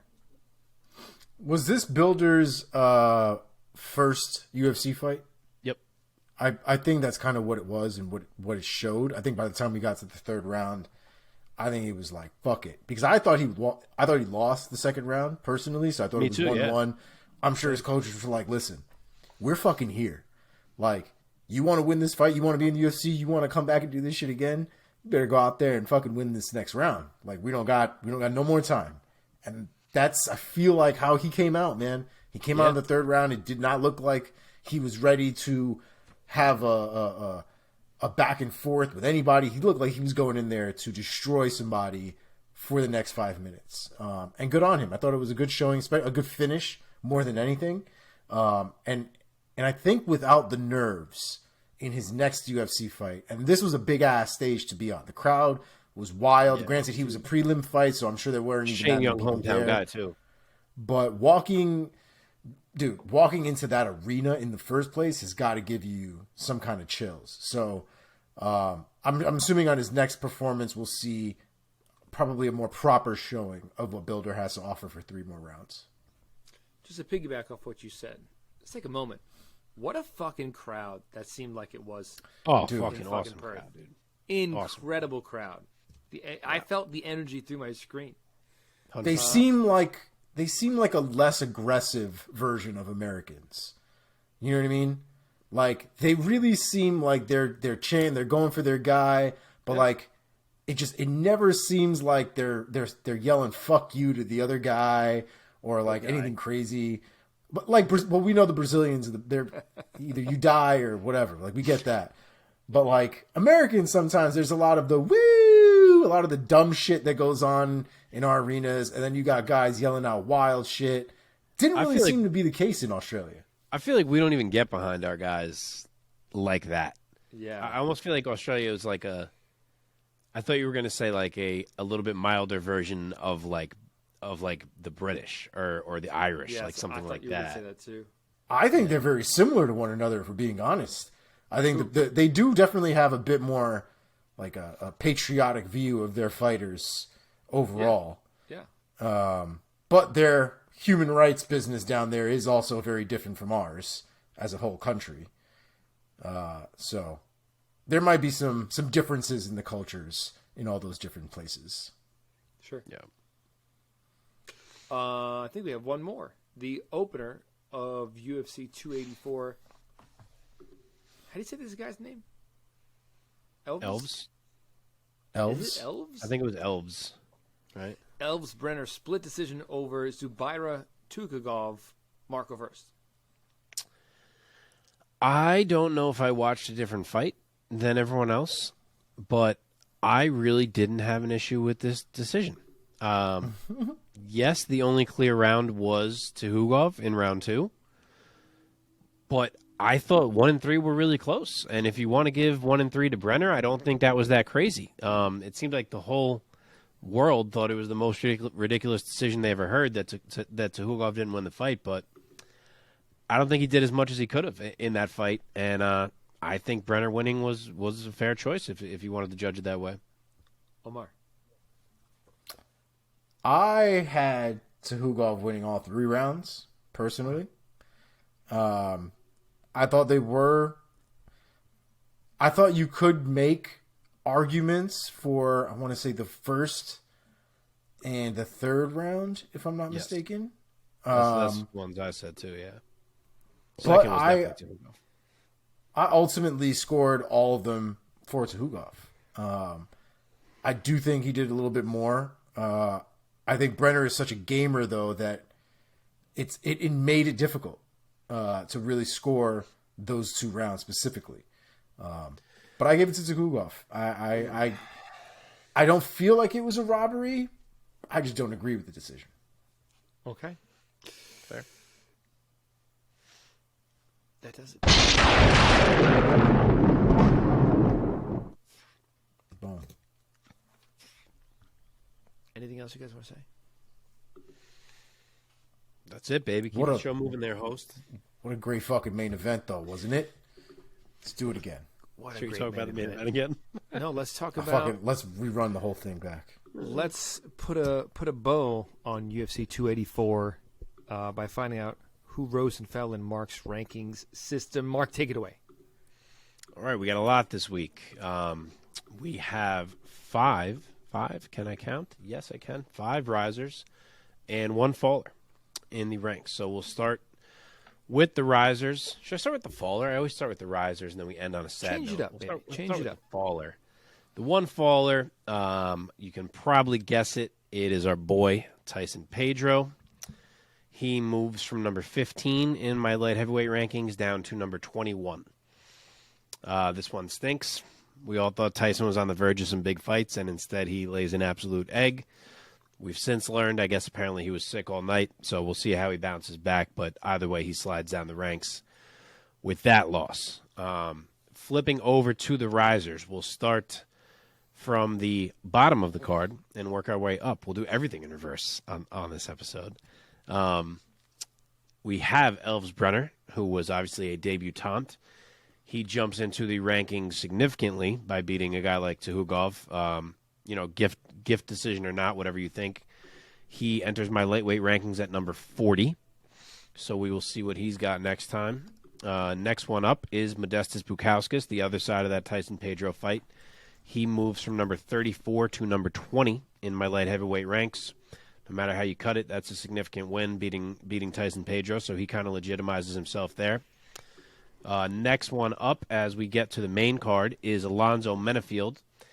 He goes from number 28 to number 19 in my light heavyweight ranking, He had been kind of stuck in like a big bunch of guys for me who were outside of that top 15, who were nearly interchangeable. They kind of all had wins and losses against each other, and it was hard to kind of shake them out. I do have Crute above that group, though, and from the nature of the draw that Menifield at least earned here, I had to move him up. So he goes from number 28 to number 19 in my light heavyweight ranks. Next one up, small jump, but Justin Tafa was down at number 36 at heavyweight. He moves up to number 28 on the back of that knockout, so that definitely helped his resume. And then the star of the show, the big one, you know it's coming, Jack Della Maddalena, was down at number 53 in my rankings simply because he hadn't fought anyone beyond a Danny Roberts yet. We all knew he was going to be higher than that as soon as he got the shot. He got it here, and he is now my number 20 ranked welterweight after dispatching of Randy Brown. Obviously, the UFC has already put him in the top 15. I have him behind some guys like the RDAs and Li Jing Liangs and those guys of the world. I don't think I'm jumping him past them quite yet just from beating Randy Brown, though I do think he will pass them. But again, I kind of do mine on merit and a little less hype, which the UFC loves. So he's my number 20 ranked welterweight at the moment. And Omar, for your matchmaking idea before, my number 14 ranked welterweight, because I have him in the division he fights in, is Rafael dos Anjos. So it does make sense. Hey. Okay, that's awesome. By the way, do you keep your own pound for pound? No. Come on, bro. Never thought about it. Never even thought What about would it? I do Never if I did? What would I do? You know, Volk kept it, right? Did we talk about this? Did he really? Yeah, he's still number one. UFCs? Yep. That's a whole other angle we could talk about. That's a whole other segment. Yep, he kept it. And Islam is not thrilled about it. I forget. Have what we he ever said. seen two people tied for number one, pound for pound? Is it tied? I don't think so. They're tied. Oh, they're tied. No, they're not. I thought Islam- they were. I thought they were tied for number one. No, Islam has a 2 next to him. It literally has Volk's picture on top, and then it says 2 Islam. Oh, Right now. that's rough. That's rough, Islam. It Yeah. does. Islam is at a 2. Wow, that's crazy. That is crazy. Dude, it doesn't shock me, man. It doesn't shock me. Let the Like I said, I comments thought- on this video. Let the comments on this video start to pour in. It's I don't know what I would do. I'm going to start from the other side. The nature of pound for pound backs up Volk still being number one. All Islam did was fight a smaller guy who was coming up to challenge him. What Volk did was move up in weight and arguably beat a guy who is above him. So in the nature of pound for pound, I get why you still put him at 1. However, I don't know that I could have done that when the entire billing of this fight was that it was to see who was pound for pound number 1, and Islam won the fight. That just kind of feels wrong. I'll tell you this: John Jones actually comes back and wins a fight at heavyweight. None of this is going to matter anyway. So That's 100% accurate. 100% accurate. If he wins that fight, he should immediately be pound for pound. 100%, 100%. He's gone. That'd be Yes. nuts. That would be nuts. I think he's going to be gone, but we'll see. I do too. Also, can you tell me this? How is Izzy the number 5 pound for pound and Pereira is the number 6 pound for pound? I'll fucking tell you how. Like Because he's who? going to beat Pereira third time around. Well, that's one thing. But like, it's like they don't even try these rankings. They're all so fucking stupid. I really sometimes hate they're it. pretty- how I'm not hired, I don't know. I egregious. don't know. Yeah, man. If anybody's watching this and has the hookup, email the show and new MMA show and do it. Man. But it's multiple guys. It's like a whole voting panel, and no one raises their hand and is like, "Hey, like 5 of you just put Izzy in front of Pereira. Like, shouldn't we fix that?" Like, no one fucking calls this out. Like, I don't know. Whatever. Let's go to the Sphere. Let's go to the Sphere. Omar, Oh, baby. do the Sphere. Tell us the news of MMA world things. Welcome to the Sphere. You are in it now. Welcome. All right, let's get it going here. Jorge Masvidal in the news with some interesting information about his trial date. It's been pushed back to May in regards to the quote-unquote alleged assault of Colby Covington. We know he knocked his ass out. It happened. Looks like that they are trying to get this settled so that it doesn't go to court at all, or doesn't go to trial, I should say. So Masvidal's probably going to have to pay $1.5 bags to Colby for this to go away. So that's probably what's going to happen. Bellator announcing a double header in Hawaii. Bellator 294 going down April 21st will headline Liz Carmouche versus Deanna Bennett. And April 22nd will headline Bellator 295 Rafian Stotts versus Patchy Mix. Wow. Those are fantastic events. I also think they have a couple of other fighters that are Hawaiian natives. I think I saw Yancy Medeiros on that card. Oh, nice. Lima I was McFarlane. gonna say, I bet Lima Lay makes an appearance. Yeah. Yeah, she's on that card as well. So should be good. Should be 2 really good events back to back. And I'm excited for those. Next in the news, Floyd Mayweather. Rumors of Floyd Mayweather's next opponent. Oh, Mark, you already know? Oh yeah. I fucking love it. Mike, do you know? Mike, you want to take a guess? It's an MMA guy. Floyd Mayweather wants to fight someone, a retired relatively recently retired MMA fighter in the last like couple of years. Recently retired. Who we love. Name that man. Is it a guy who's much bigger than Floyd? No. No, actually. Is he? He's retired. He's a retired MMA fighter. He's retired from MMA. Correct. Is it Jose? Yeah. It is Jose Aldo. Because he just Floyd won a boxing- Mayweather. He just won his boxing debut. And he's got another fight in Gamebred's card, I He's believe. fighting. Who's he on the same card as Pettis? Jeremy they're Stevens, he'll be fighting. He's fighting. They're Stevens very in a similar. boxing- I just looked he's it up. Floyd is lining 1 up- inch taller with a 1 inch reach. Who is? Floyd, 1 inch taller, 1 inch reach. Very similar.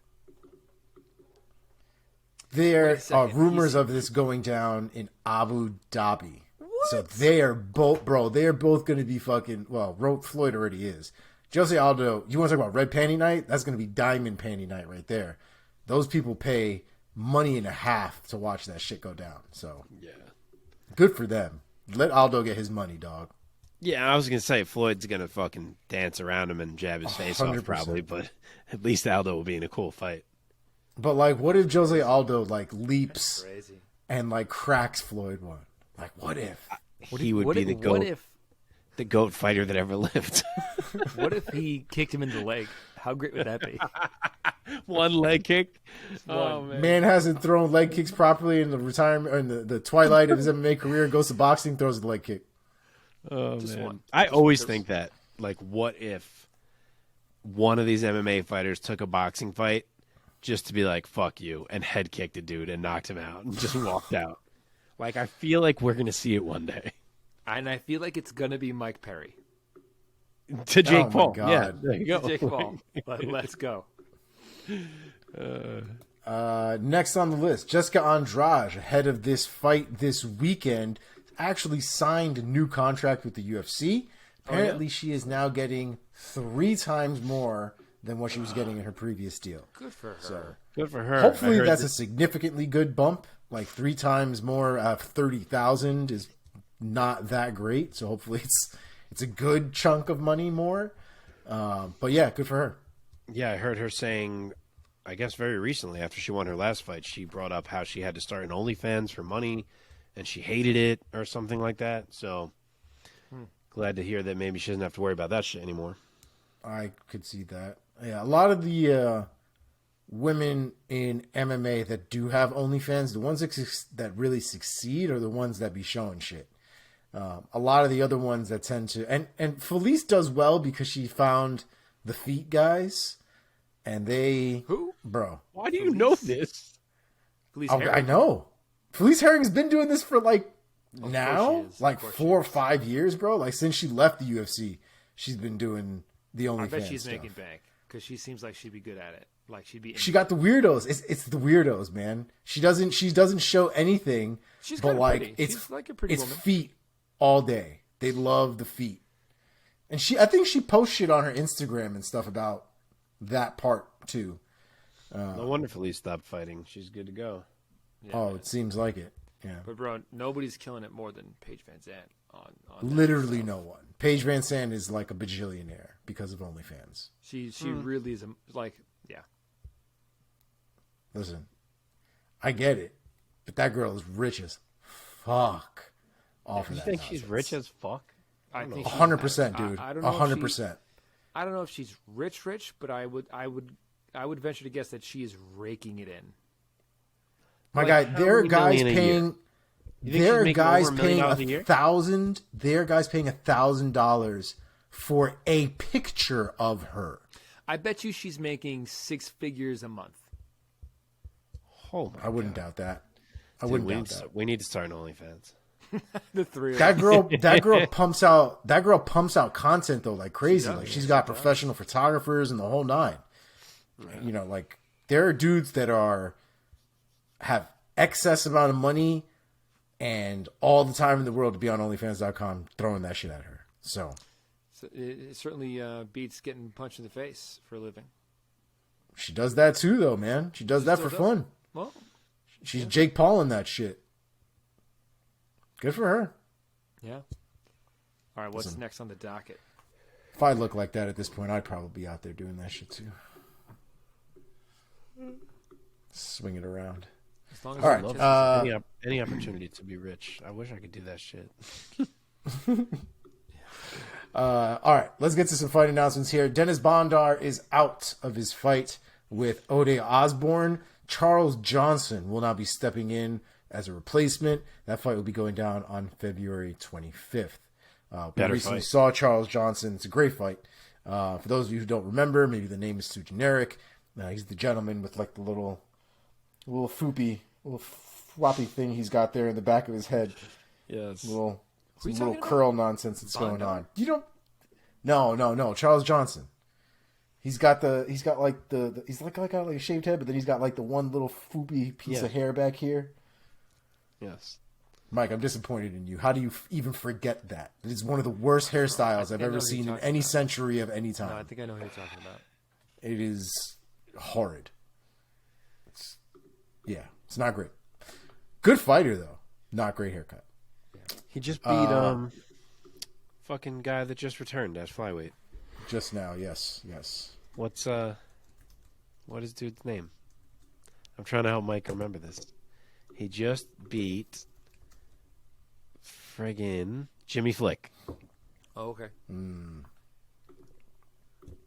Yeah, I'm picturing him. Anyway, continue. I say he still don't know. Next on the list, I'm picturing him now. Dan Hooker is out of his fight with Jalen Turner, which is extremely disappointing. I don't think I can emphasize that enough. However, we do have a decent replacement. I would say even probably more than a decent replacement in Mateusz Gamrot. That fight now will be going down at UFC 285 on March 4th. Again, that is Mateusz Gamrot versus Jalen Turner. Next on the list, Kyler Phillips, your boy, is out against his fight with Davy Grant. I did not see that. Oh, that would have been such Rafael- a fight. Agreed. Rafael Sunsao will now be stepping in to fight Davy Grant at UFC Vegas on March 11th. Other way around. Was it originally Rafael Sunsao? It was supposed to be Phillips getting to fight a Sunsao. And then Davy Grant stepped in. Yeah. Got it. Uh, Next on the list, Chris Barnett is back in action versus Chase Sherman. That one has been added to UFC 287, which I'm pretty sure is the Miami card on April go. 8th. Beast Boy. Zach Cummins versus Ed Herman has been added to the Kansas City card on April 15th. Zach along Cummings, wow. He hasn't fought in years, I feel like. and against Ed Herman. I mean, it's a Yeah. winnable fight. It's a I'm winnable looking up fight. Zach Cummings. I'm trying to see when his last fight was. I feel like he hasn't fought in ages. Yeah, dude, August 2020. Yeah. UFC? Wonder if he was badly hurt or if he just took time or what. I'm sure we'll find out. Next on the list for that UFC Kansas City card, Clay Guida versus Rafa Garcia. Again, that'll be going down April 15th. And so this is Kansas City, Missouri, right? They're going That's where Kansas City is. Is there not also a Kansas City in Kansas? So I think there is. I remember having this conversation with someone before, but the Kansas City that you know, the one that teams are from, is Kansas City, Missouri. Kansas City Mo, yeah. Oh, really? Yeah. Yeah. Wait. The Chiefs are from Missouri? Yes. Holy shit. And like Kansas City barbecue is Missouri. It's Yeah. a It's good wild. thing none of the I did not know that. I did not know that at all. I thought this whole time these motherfuckers were in the middle of Kansas doing this shit. It's like, dude, it's on the other. It's not in the state of Kansas. Can we just give it any other word of a name? It's a really terrible name to have in So a yes, state. there's a Kansas City, Kansas. Yeah, It's there not is. great. Aren't they butted up against each other?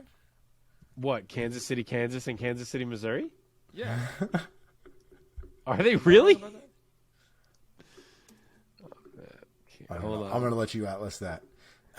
Next on my list here, we got Kyle Borralho versus Mikhail Oleksiejczuk.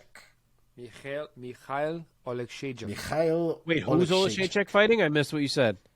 Kyle Borralho. Ooh.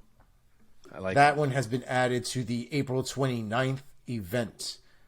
Bryce Mitchell. Oh, Mike, has you're not right. They retired. literally butt up against each other. Yeah, they're separated That's by the state ridiculous. line. But the So Kansas it's like City one Mo- big So is it- city that is over So the is it state the line. same city? Huh? Is it the same city then? Maybe it is, but yeah, people. That's why people designate. Oh, you got to say Kansas City Mo. Talking about I'm from Kansas City Mo. Man, Okay. they Now don't have I'm to do it talking like about- that's confusing. They didn't have to do it like that. They should have. Once you cross over the border, the state border, it's a different city name, and just say that they're twin cities. I feel like Yeah. Kansas City should have just kept Kansas, or Kansas should have just kept Kansas City, and Missouri could have named it fucking anything else. Anything. Yeah, I think the bulk of the city is in Missouri because, like, the stadiums are in Missouri. Everyone always refers to Missouri. Then call it Missouri City. Yeah. I don't know. This is very interesting. But anyway, that's a great fight. Borralho and Oleksiejczuk. Yes. Next on the list, Bryce Mitchell versus Jonathan Pierce, added to UFC's May 6th event. And the last event I have here is the May 13th event that will be headlined. That will be headlined by Anthony Smith versus Johnny Walker, and will also include Matt Brown versus Court McGee.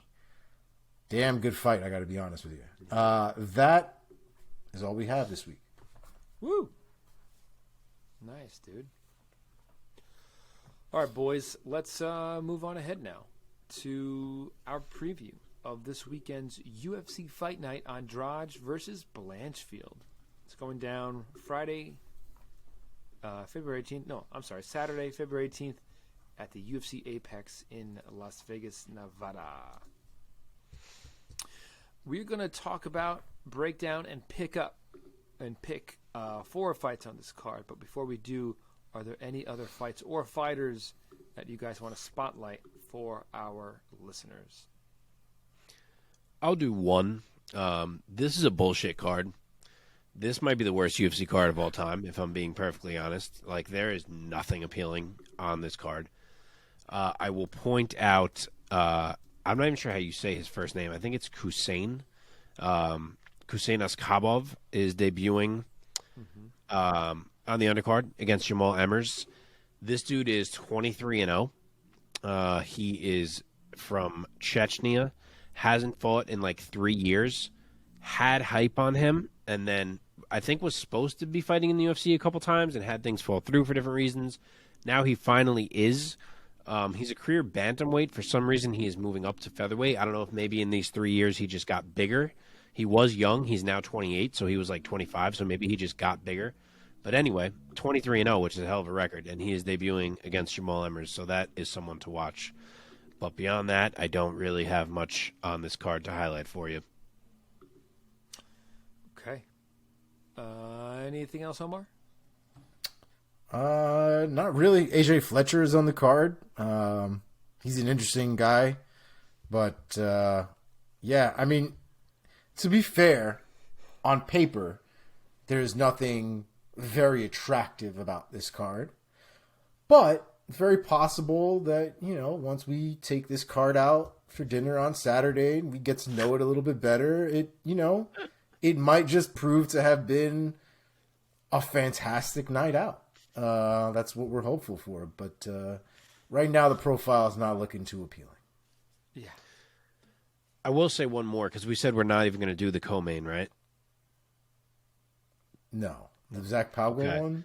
Yeah, so I'll just touch on that. The order of this card doesn't even make sense. Zach Pauga and Jordan Wright could be the opener, and it's the co-main. It's just everything is random as shit. But I will touch on that one also because you have Pauga, who was the runner-up in the heavyweight division of the most recent Tough. He has always been a light heavyweight. He just moved up for the sake of being on Tough. So he moves down to light heavyweight now after getting knocked out by Muhammad Usman. And interestingly enough, Jordan Wright, a career middleweight, is moving up to light heavyweight to try to kind of save his career. So they will be clashing, which just kind of interesting because they actually on paper are the same size, like height, reach, and everything. So be interesting to see those two guys in there. And my guess is that it's not going the full 15 in that one. Additionally, if those of you who listened last week at our semi-obsession in thighs, William Knight is on this card. You can definitely check out that man's thighs, because that shit'll kill somebody too. I need to see William Knight make weight. Like I think he weighed in for his last fight at 260 or like 250 something, if I recall, because it was at heavyweight because of whatever, I don't even remember, notice or something. And like that man's gonna get back down to 205. Like I don't. He is an interesting human. I got to see one it of to those. believe it. Each one of those thighs has got to weigh like 85 pounds each. Like, Christ. Okay, first fight we're gonna break down and pick is going down in the light heavyweight division between Ovince St. Preux and Phillipe Lintz. Let's see, OSP, 39-year-old out of Knoxville, Tennessee. He is 26-16 as a professional with 12 knockouts. Add 8 subs to that. However many of those subs are Von Flue chokes, which he is famous for. He is coming off of a split decision win over Shogun Rua back in May of 2022. Phillipe, how do you say it, Lintz or Linz? Phillipe But how do you say his last name? Lintz. It is Linz, yeah. Monstro. 37-year-old out of Natal, Brazil. He is also coming off of a win back in April of 2022, and he's 15-5 as a pro. 8 knockouts, 4 subs on his record. Mark, throw it over to you first. Give us your take. So OSP is actually a pretty significant dog here. He's plus 175. Phillipe Lintz is minus 215. I think that's wild. I think this fight feels a lot more like a coin toss to me. So if I was touching this, it would definitely be on the OSP side. I don't have a great read on this fight. Lintz is a guy who people have always kind of liked, but I just have never been terribly impressed by. Whereas OSP obviously had his time where he was a factor, but I feel like he is kind of starting to look worse. Like he kind of squeaked by Shogun recently, who obviously is a ghost of himself at this point. He just lost to Ihor Potieria. So I'm having a hard time reading this one. I think I am going to go with OSP. I won't be shocked at all if Lintz does beat him. But OSP should be like more mobile in there. I do think he carries more one-shot power. And he's got the better grappling, too. And Lintz kind of likes to lean on the grappling at times if he doesn't like how it's going in the striking. So I don't know that he can do that here. So if I got to pick someone, I'll go with the dog. Give me OSP. I'll say by submission in round 2. Maybe even like a club and sub scenario. Okay. Omar? OSP has struck me as somebody who is essentially there for the paycheck. There doesn't really seem to be an ambition for him when it comes to a trajectory in the UFC. You know, he's there, he shows up, he's professional, he makes weight. You know what I mean? I'm sure he trains and all this other stuff, but it just seems like another day in the office rather than trying to do something, if that makes sense. And I think a lot of times his performances show it, and I don't think it allows him to go that extra mile in a lot of situations. I think once he gets hurt, it's very difficult for him, whether it's to actually come back or want to come back. And so it does make it very difficult for me to pick him in a lot of situations. I don't necessarily have a lot of confidence in Lintz. And so for that reason, I'm going to go with OSP, but it really could go either way. I am super surprised at the line. But yeah, I do definitely think it'll go either way. If I had to pick one, I'll go with OSP by split decision. I agree with your assessment. I think OSP is at a phase of his career, 39 years old. He's pretty far from a title shot. a lot of things would have to fall into place miraculously for him to get there. At this point, he's a former title challenger at a 205 and sort of a gatekeeper at this point, I think of him. Yeah, it's fair. He's good. I mean, he wins one, he loses a couple. He wins a couple, he loses one at this point. I don't even think he's an appropriate gatekeeper, though. Because, I mean, like, he lost to Jamal Hill, right? Jamal Hill is now the champion of the light heavyweight division. But then he also loses to Tanner Boser. Yeah. Like, Well, that was at heavyweight, though. That's a little different. he got laid out. Yeah, but he went up a division. But he constantly goes up and down. Like, I don't want to give him any credit. Lately, he's been going up. That's what he does. You fucked up, son. Well, OSP's a guy who at one time, at the light heavyweight division, man, was a stud. Yeah, agreed. The mighty have fallen. At this point in his career, I just don't trust him. So I'm going to take Phillipe Lins by knockout. I'll say round 2. Okay, moving on. In the women's bantamweight division, Lina Lansberg taking on Mayra Bueno Silva. Lansberg, the 40-year-old out of Malmo, Sweden. 10-7 as a pro. 4 knockouts. No subs. She has also never been submitted. She's looking badly to get back into the win column. She is riding a 3-fight losing streak coming into this Saturday night. Mayra Bueno Silva, the 31-year-old out of Brazil. Chitara is her nickname. 9-2 as a pro with 1 draw. 6 submission victories. She's coming off back-to-back wins coming into this weekend. Omar, let me throw it over to you first this time. Give us your take of Bueno Silva taking on Lina Lansberg. Definitely an interesting situation here. Lina Lansberg coming off of a few losses, and Bueno Silva coming off of a win that started off a little sketchy, but it was a quick win, a good solid submission win from her. I just don't know how sold I am on her. Lansberg is scrappy, but she's not the most well-rounded fighter, I would say. I don't know if she's the best person when it comes. I think she's very far from the best person when it comes to putting it all together on the night of the fight. She sticks to the fundamentals, but she's not very solid in those either. And so there leaves a lot of room for Bueno Silva to capitalize on Lina Lansberg. I think it's a scrappy fight. I don't think it'll be the most technical. I also don't think it'll be the prettiest fight. But I do think it will be scrappy, and I think Bueno Silva will take it unanimous decision. Okay. Mark? All right, so Bueno Silva is a big favorite here. She's minus 480. Lina Lansberg is plus 360.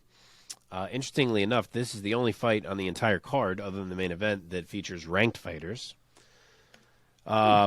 The elbow queen, Lansberg, has been on a downward slide of late. I don't think that changes here. She likes to fight in close, where she can use those elbows. I think that bites her because it gives Silva the chance to bring this to the mat if she so chooses. She's definitely powerful enough to drag Lansberg down. Plus, she can hang in firefight type moments if any of those do pop off, or if that's the route Silva decides to take. But I think this thing eventually hits the mat. We've seen Silva sub girls like Jillian Robertson, like Stephanie Egger. So I don't think there's any reason she cannot do that to a Lina Lansberg. So give me Bueno Silva by round 2 sub. I agree. I think Lansberg has been sliding, and Silva is a bad matchup for her, given the way that she strikes, like Mark alluded to. And the fact that Bueno Silva is a real submission threat. So I'm going to take Mayra Bueno Silva by submission. I will also say round 2. Okay, moving up to the men's. What is this, lightweight? Yes, lightweight. Yeah, it's kind of lightweight. Jim Miller taking on Alexander Hernandez. Jim Miller really needing no introduction to MMA diehards. The 39-year-old out of Sparta, New Jersey. His record stands at 35-16 with 1 no contest, 6 knockouts, 19 submission wins on the record of Mr. Miller. He is riding a 3-fight win streak, most recently getting another sub over the other legend, Donald Cerrone. A fellow opponent of Alexander Hernandez, the Great Ape is his nickname, the 30-year-old out of San Antonio, Texas. 13-6 as a pro, 6 knockouts, 2 submissions, 5 decision wins. He is looking, though, to get back into the win column, coming off back-to-back losses coming into this Saturday night. Mark, let me kick it over to you first. Give us your take and your pick of Jim Miller versus Alexander Hernandez. So this is such a hard one to read because Hernandez is taking it on very short notice. He's coming back up to lightweight after he just moved to featherweight. So honestly, from the time this was made, I kind of had a vibe that I felt like Hernandez may end up taking it. And I thought I would be taking the dog in saying that. And he is a minus 240 favorite, which is a bit wild to me. Jim Miller is plus 190 as the underdog. So I don't know what you think of that. But as I said, short notice for Hernandez. He is not all that far removed from all that damage he took against Billy Q. So that's a factor as well. Back up to lightweight after kind of changing his body to become a featherweight. Granted, I don't think it's a true return. I think he kind of just saw this opportunity to fight Jim Miller and was like, yeah, I can make 155 now that I kind of got smaller. Let me get a chance to fight Jim Miller, which I fully get. And we do get a pretty fun fight here now. Jim Miller's in a groove lately. He looks really good. And I'm struggling with this pick. Alexander Hernandez, I thought, looked so good early in his fight with Billy Q. Like, I was really impressed. But Billy Q was able to endure it and take over as the fight went into round 2 and beyond.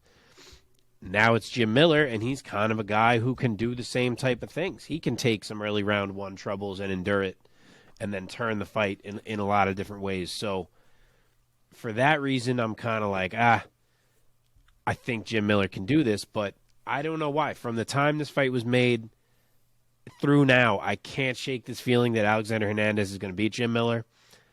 I'm kind of just picturing him pulling off a fight where he's like a little quicker and a little more in and out and kind of scrambly enough that Jim Miller can't change it with the grappling.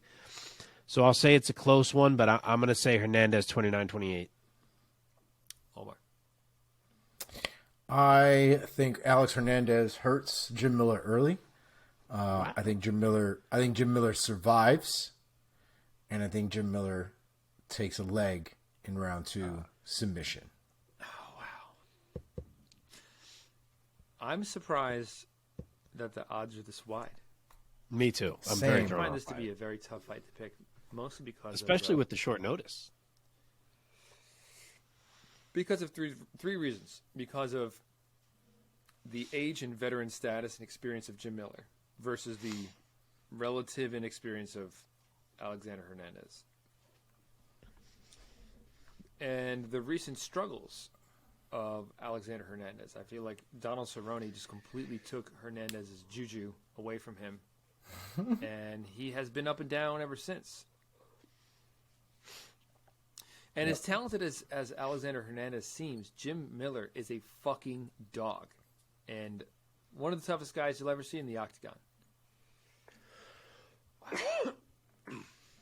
I had the opposite feeling of Mark. I could be very wrong, because I kind of root for Alexander Hernandez. I want to see him be really good. I have the opposite feeling, though. I have a feeling that Jim Miller is going to take his soul, and possibly we'll see Alexander Hernandez exiting the UFC after this. I think. Wow. I think Jim Miller, yes, sure. I think he can weather a storm or two from Hernandez in round 1, but I think he's just too tough to go away. And I think that he's going to have a way better gas tank than Hernandez. And he's going to have so many tools. And I'm going to say that Jim Miller is going to find a submission in round 3.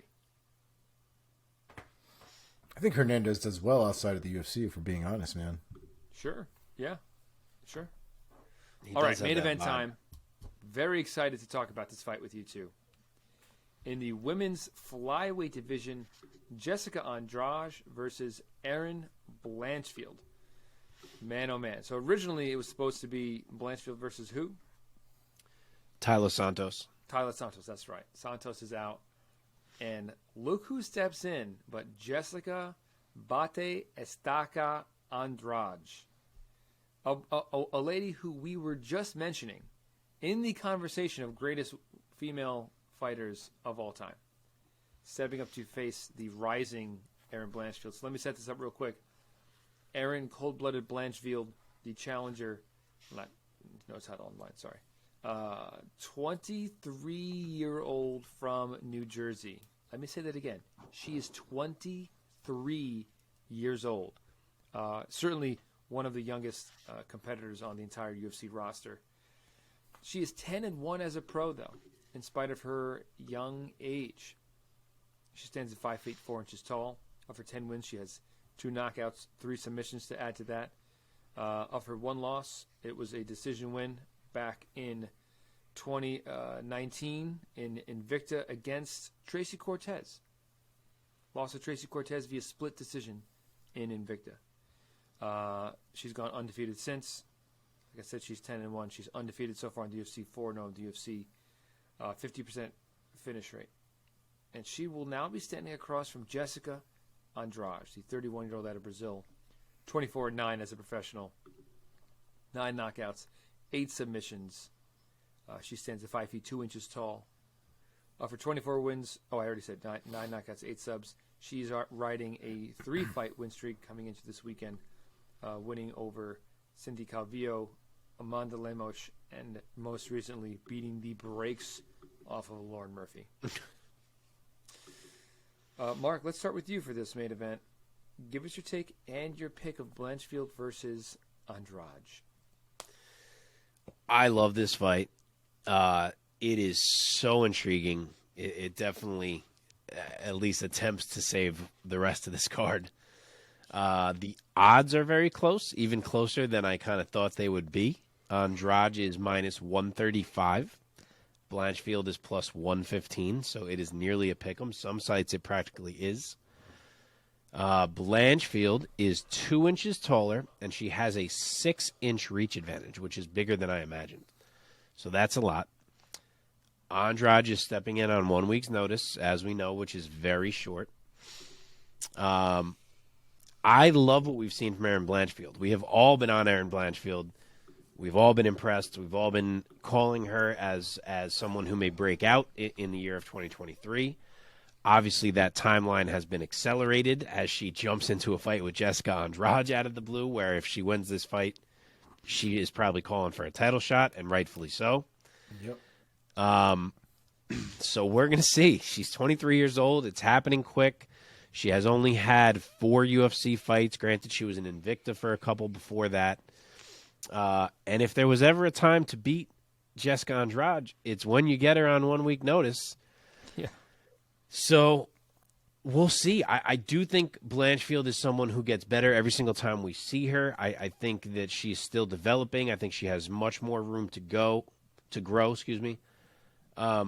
but the thing that gives me pause is that we look at who Erin Blanchfield has beat in the UFC. Sarah Alpar, Miranda Maverick, who's good, but not special. JJ Aldrich, same answer. And Molly McCann. Jessica Andrade would violently murder all 4 of those girls. Violently murder. On the same night. Yes. So while I think it's possible we could see a day where Erin Blanchfield is this good, and I think she has the tools to be this good, that she belongs in fights that are on this level, I can't pick her to beat a Jessica Andrade when I've only seen her fight the people that I've seen her fight. Like, obviously, you can see the skills are there, but it's just such a different depth of water that she is going to be swimming in with a Jessica Andrade. The strength of Andrade, the speed of Andrade, the comfort in the striking of Andrade, the power that is in every single shot. And who knows? Yeah, Andrade, as much as she's scrambling and strong, she can be held down. We've seen it. She can be out-grappled. Valentina even went that route in her fight to try to not mess around with the Andrade power so much. And Blanchfield is a grappler who's capable of doing that. So it's on the table. But I just respect the game of Jessica Andrade too much and respect the power that she carries too much. And I think at some point in the first 3 rounds, she clips Blanchfield in an exchange and puts her down. I will say round 2 TKO, where she clips her, finishes with some ground and pound, and gets out of there. Okay, Omar. I love a good story. I would love Erin Blanchfield to beat Jessica Andrade just because of the story that would have been told as a result. I don't think it's going to happen. I think it's a hell of an order for Blanchfield to go up against Jessica Andrade at this point in her career. I could see the argument as to why it's warranted. Her performances have been fantastic. Jessica Andrade taking it on short notice.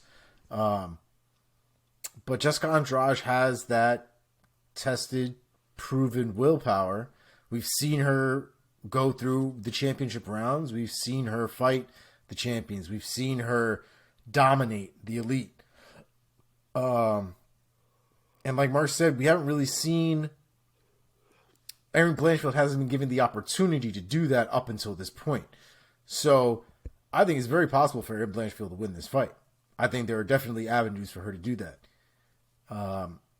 But I think more realistically, I think Andrade goes in there, and I think she clips her early, to be honest. Even earlier than Mark's guess, I'm going to go with KO round 1. But I will be thrilled if Erin Blanchfield somehow wins this fight. That's the thing, man, is that, and this is at her, at her bigger weight at 125. Yep. And she, it's short notice, so she's probably doesn't have a ton to cut. But even still, man, Andrade is a killer.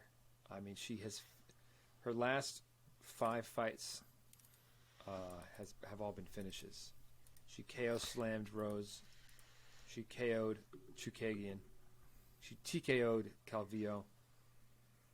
She triangle choked Amanda Lemos, and she did not actually get the finish, but Lauren Murphy was arguably her most battered opponent, maybe ever. So I'm a little worried for Erin Blanchfield, to be honest. I kind of wanted anybody else to be matched up with her for this fight.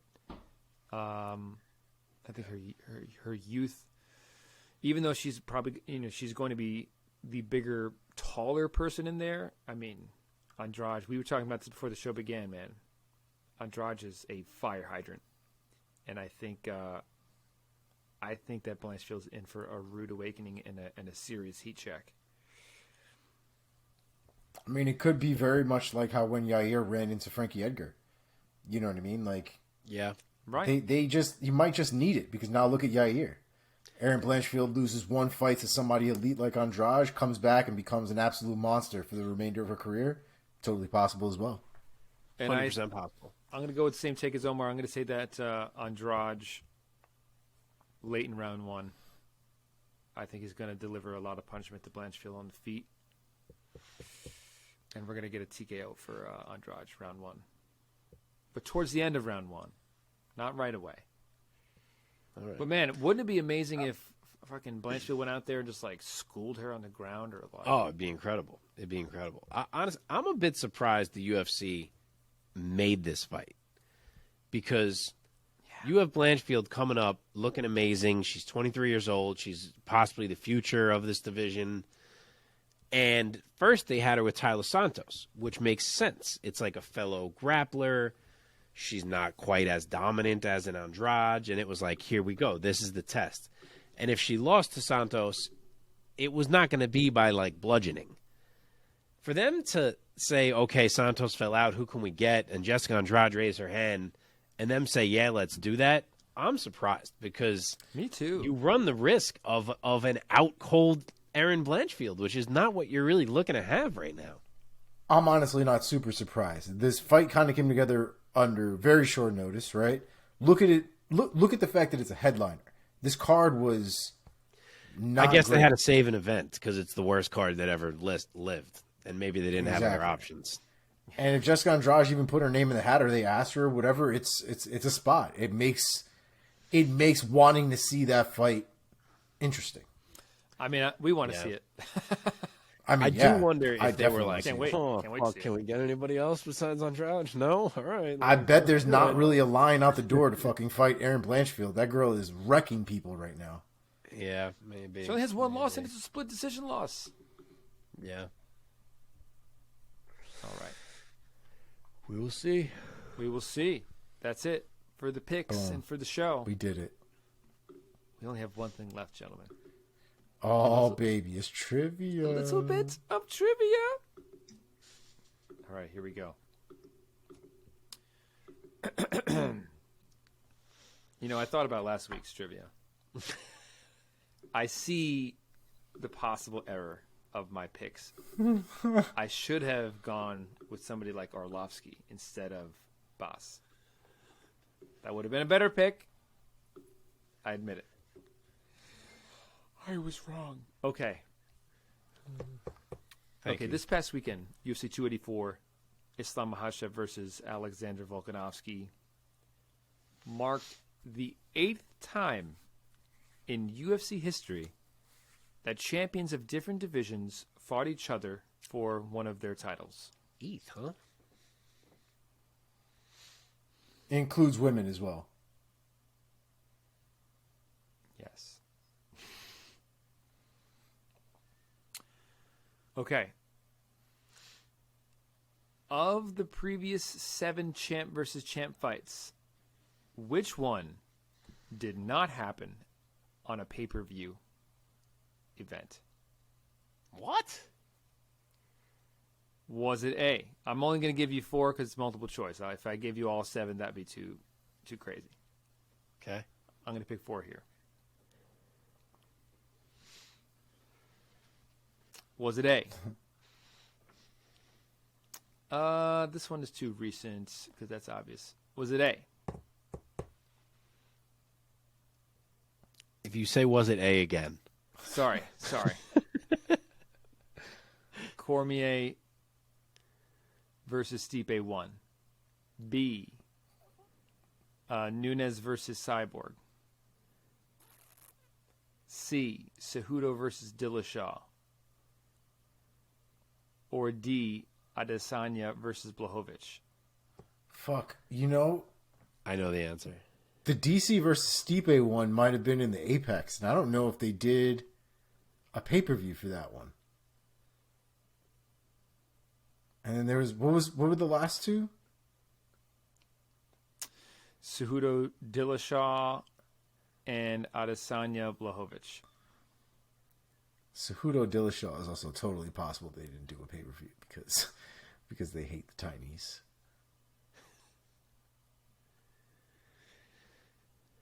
Oh, shit. I'm stuck between the Cejudo and the DC fight.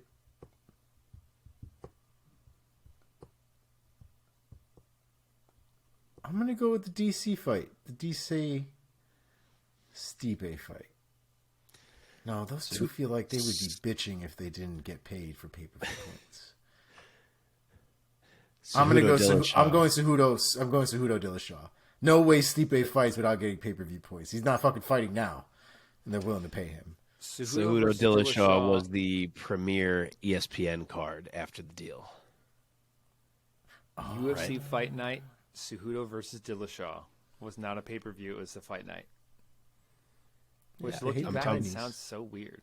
I'm 99% sure it's because it was the first on ESPN, and they put it on real ESPN to promote the new deal. I remember Anderson all the Silva on like Sports Center and shit. Well done, gentlemen. Well done. All right, here's all 7. Wait. I want to see if I can get. Don't say them yet. Yeah. So I had all 4 that you said. What's the first one? What was the very first one? That ever happened, you're saying? In the modern, I don't know if... Yeah, So wait, like so in I the don't, modern what four did you just say? You said we did Amanda Cyborg, Cejudo TJ, Stipe DC, and I'm forgetting already the other one that you said. Izzy and Jan. Yep. This one is 5, so there's 3 others. So I had GSP and Penn in my head. Right, that was the first one. Which one is 5? What do you mean 5? This one that just happened is 5, makes 5. Well, sure. It's Yeah.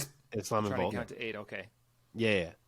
GSP and Penn is 6. Right. There you go. And then I thought I had another one, but now I'm Connor Eddie. Oh yeah, Connor and Eddie. Right. Yes. So And one more. 7. One But more. that was all I had. I wasn't getting what the other one was. So hold on, let me think. You want a hint? No. I want to see if I get it. Okay.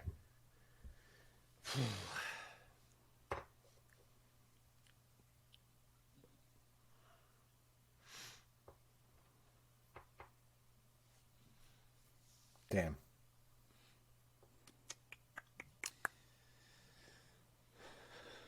Okay. Yeah, I was gonna say my mind's gonna be blank now. Hang on, let me think Bastard. for one more second. Okay.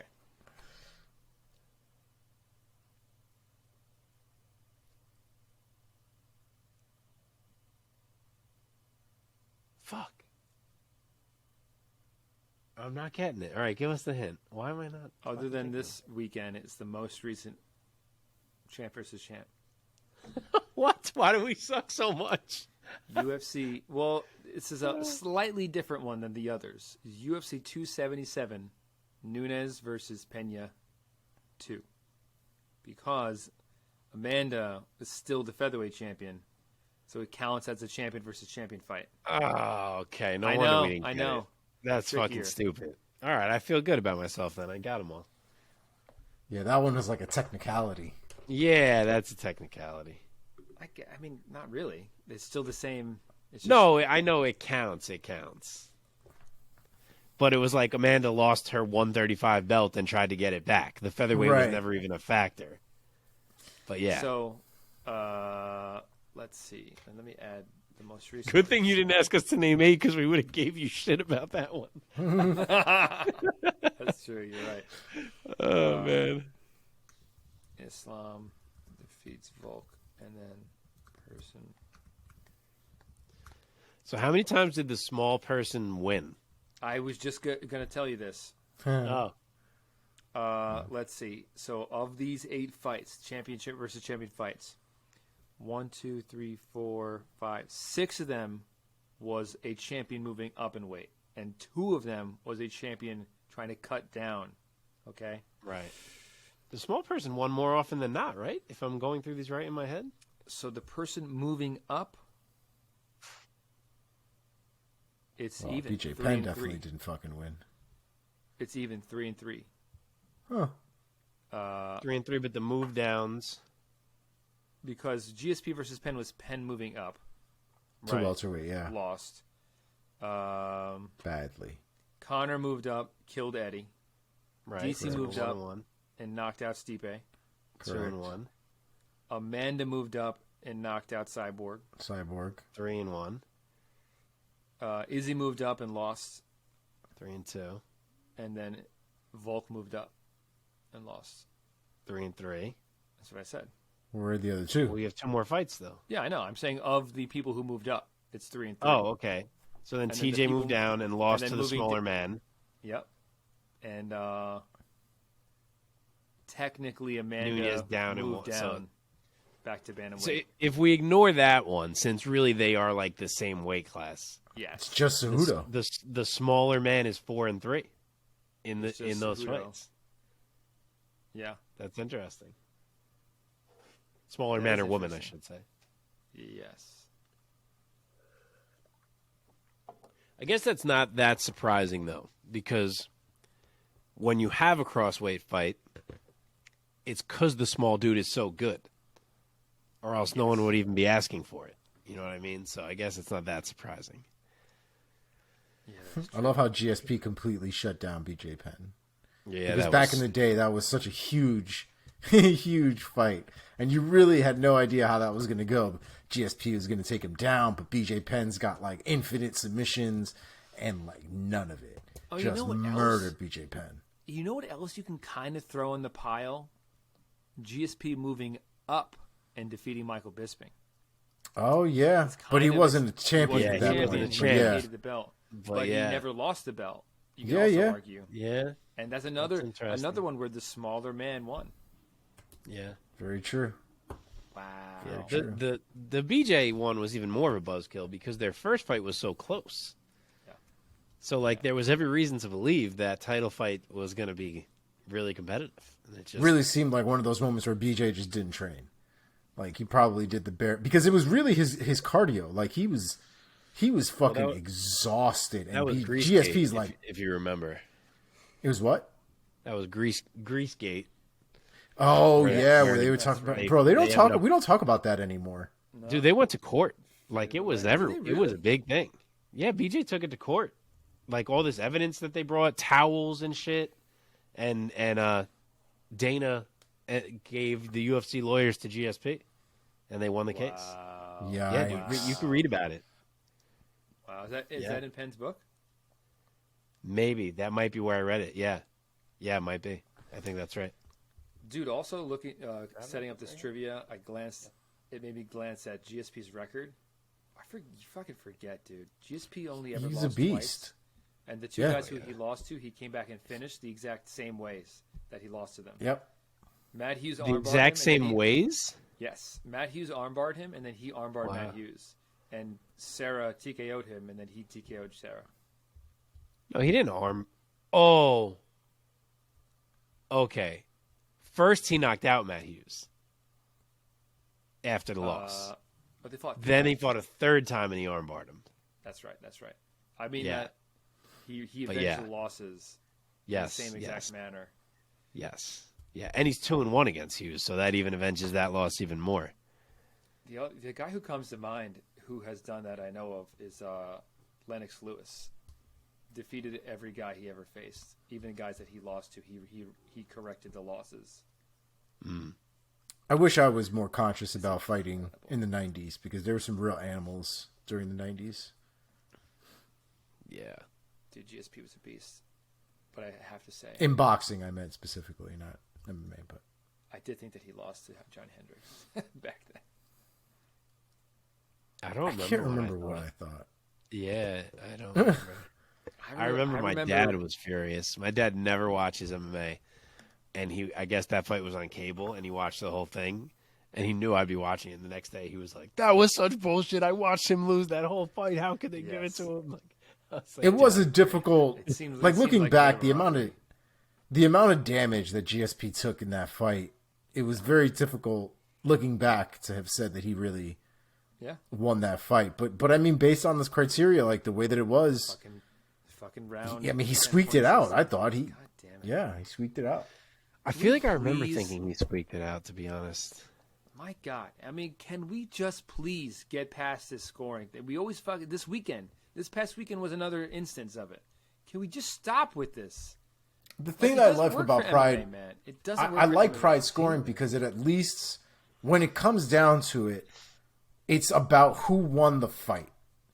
And I feel like this weekend was just one of those situations where, like, yeah, I could see based on the scoring criteria how you could give these certain rounds to Islam and how we're like literally slicing millimeters of fucking ham here to try to figure out what the hell is going on.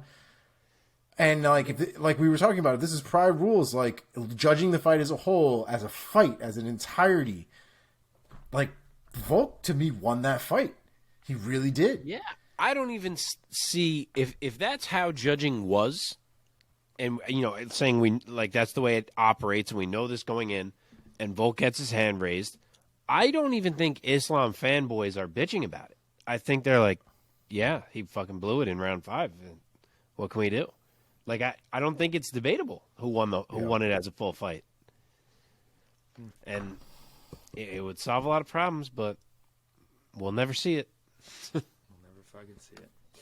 All right, boys, let's get out of here and go to bed. We have children that are sometimes wake up early. Not me. Some of us. Hi, peeps.